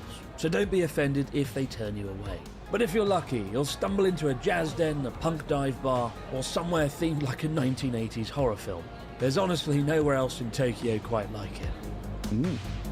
Hidden behind Hair off the dogs, what? in East Shinjuku, Menya Nishikawa is a ramen joint that goes under the radar and can easily be missed while walking down the street. And yet, it might just be my favourite ramen shop in all of Tokyo. Oh, look at that. The specialty is rich beef broth ramen that looks and tastes as good as it sounds. I'll say It didn't say phenomenal. I did take Connor there once, and he's not stopped talking about it since. Trust me, Connor. And thank me later. Oh, I'm so happy right now. Harajuku time. It's time to head to some of the rougher, seedier, grittier back streets that Tokyo has to offer. A wretched hive of scum and villainy, known only as Harajuku. Harajuku is famed for being the birthplace of Japan's kawaii cute culture, and to no one's surprise, it's not exactly my favourite place in the city. Really? That being said, you've got to experience walking down Takeshita Street at least one time. A street so damn colourful, it looks like a unicorn vomited all over it. From fried potato sticks as high as the Burj Khalifa to rainbow cheese sandwiches and candy floss bigger than your Yeah, I remember this one too. It's the only place in Japan that 9 out of 10 dentists don't recommend, but still a cultural experience to be sure, and one you'll only find in Japan. This is not food. Kind of like it now. Still a cheese sandwich. While Yokohama boasts Japan's largest Chinatown, a lesser-known area of Tokyo is Shinjuku, Tokyo's largest Koreatown. It lies just north of Shinjuku, and the moment you stumble upon the neighbourhood, it's like being transported to the streets of Seoul, with over 600 Korean bars Hoshigi double chicken. serving up mouth-watering dishes. Yum. And my personal favourite is, yes, as you may have guessed, to hit up the local Korean fried chicken store. Of course. Crispy batter, sweet and spicy, and in my case, completely covered in cheese. This is I thought it said kappa, but it says oppa. They said it couldn't be done, that Family Mart chicken couldn't be topped. Well, I said that. But I was wrong. Korean chicken is on a whole nother level. And if you had your fill of delicious fried chicken and need a quick nap, Shinjuku is also home to one of the best capsule hotels in the city, with sweeping views over the Shinjuku skyline. Good thing I fed myself with that midnight cereal. I'd be getting hungry. Pretty unique to Japan, these futuristic sleep pods can cost you as little as 5,000 yen per night. And while they are undeniably a little bit cramped and claustrophobic, I've often found there's something rather cosy and comforting about being trapped in one of these postmodern coffins. Personally prefer it to staying in a hostel, just because you have a little bit more privacy than a conventional dorm. Just be wary if you're Had to fill up on Bulldog midway through. be heard throughout the room, and lots of I might be late, but I'm here. Nah, you're in time. Naturally, no trip to Tokyo. Hostel mentioned. Oh, come on. Pokemon Center. And while the flagship store lies in Shibuya, the crowds are so It's damn bad that these days, Pokemon feel like from the they movie. inside a real-life Pokeball. The movie. Instead, why not head to the How you doing, Boris? store located in the mega mall known as Sunshine City. Not only is it Japan's biggest Pokemon Center, but you can also enjoy the next door Pokemon Sweet Store that allows you to I think that other Pikachu is a little moldy. Oh no. To try sweet treats from the now almost Pikachu died of mold disease. no reservation needed, and you can finally answer the question of which Pokemon tastes the best. The Life-changing Ireland things. I hope everything goes well though. Nakano Sun Mall is Tokyo's Wishing you the best. an arcade of over 100 shops and eateries stretching like a glowing corridor from Nakano Station into the heart of otaku culture. The ceiling is a pointy prism of glass, beaming down. Honestly, the more I think back to Hostel, I think the more I like it, although I still don't know if it's really as fucked up as people would like me to think. As we reach the pearly gates of Nakano Broadway, originally built A place where you can pay to torture a people labyrinth of 4 floors isn't fucked up? dedicated to anime, manga, vintage toys, idol. Vintage toy. I want to look at. It's now a labyrinth of 4 floors dedicated to anime. There's some Dragon Ball stuff. Woo! Also, is it? What the fuck is that? What is this? That's not Dragon Ball, is it? No. No, that could be like Android 18, maybe. Actually. One of the most disturbing movies to ever exist. What else would you put ahead of it, though? Women in Dragon Ball? Can't be. Manga, vintage. Ooh. Blush DC. What the heck is that? I see a maid on the spine, though, so it's gotta be good. Well, we got Spotted Flower. And the rest I cannot read. Vintage toys, idol merch. Idols! And the kind of collectibles that make grown. Why is it all Sean and Crab? God damn. Okay, the Yugi's out there. Oh, come on. The One Piece. Adults weep with joy. It's a must visit for any otaku. Think Akihabara's cooler, quieter cousin. At times it almost feels like a museum or a library. As he Is that Moomin? many Damn. haunted halls looking for treasure. Oh, did you see it? Yukuri shitai. It's Raymond Marisa. Cute. A lot of things in this. We got the taiko drums from Taiko no Tatsujin. Oh. For treasure. And at the heart of it all lies Mandarake, founded in 19... Jesus. Mandarake mentioned. Hell yeah. Oh yeah. I get my used anime figures from Mandarake. What a lifesaver. I get to live my dream of owning Shimakase figures. This is the mothership of manga and memorabilia. With over 30 sub-stores inside Nakano Broadway, each one is a shrine to a different obsession, from cosplay and VHS tapes to rare figurines and even original anime production drawings. Oh yeah, that's the stuff. And you know, since it's Japan, they're in great condition, even if they're like, what, like C tier or something. The storefront is lined with towering walls of books, like a fortress built from manga. The highlight for me out of all the Mandarake stores is Henya, a store on the 4th floor entered through a Torii Gate tunnel. Henya specialises in tin toys dating back to before the Second World War. Part museum, part Toys R Us. You could spend the entire afternoon in here and never get bored. That would be amazing to visit. All this nerding out is hard work though, and down in the basement we find Daily Chico, an unassuming ice cream stand that's become... Oh, second last Sure, point. you can get a sensible scoop of matcha or strawberry, but why would you when you could get 8? The store is famous for its jumbo-sized stack of 8 layers of soft-serve ice cream, which, let's face it, is an accident waiting to happen. Wow. Oh. Wow.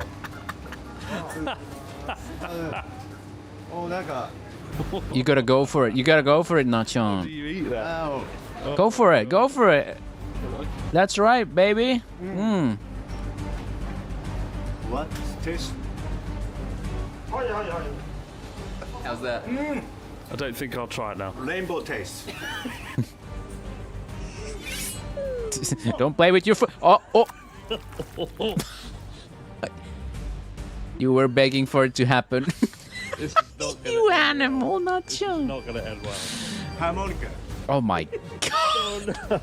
You animal. I've never seen anyone eat an ice cream like that. The floor. He has become a nuisance streamer. Another day. Still, let's face it. Yeah, I saw the lady. It's not an acceptable lunch for many people. With that in mind, one of my favourite restaurants in the city lies a stone's throw from Nakano, over in Hatagaya. Oh. Freeman Shokado serves up The last one. from New York with thick Average Yakuza side story character. and unapologetically Real. And it's so good I'm not going to say anything else because I kind of want to keep it all to myself, rather greedily. 1 to 10? 11. 11. And there we have it, Damn. guys. 101 things to do in Tokyo. Wait, God, that the was... best one of all. Good God, how did this happen? Don't forget to try Family Mart fried chicken. 220 yen of crispy, golden battered goodness. The juiciest chicken money can buy. Available on every street corner. Don't miss it. Genuinely, I've given it to many friends over the years. And they've been blown away. You can get KFC quality chicken at a fraction of the price on a complete whim. I would have it. And out of sheer Especially if Chris is handing it to me. What is the one thing you want to do on this list? Let us know with the number in the comments Fummy below. cheeky As time. for me, I'm off to film 1001 things to do in Tokyo. No, I'm not doing this again, ever. My God, it took 2 months to make this video. What were we thinking? If you're coming to Japan, do grab a Journey Japan eSIM if you want the best internet connection at all times. But above all, on behalf of myself, Of Okinawa. have yourself an amazing Of course, it was And Okinawa. we'll see you right back here on Abroad in Japan to do it all over again next time. Safe travels, guys. Bye for now.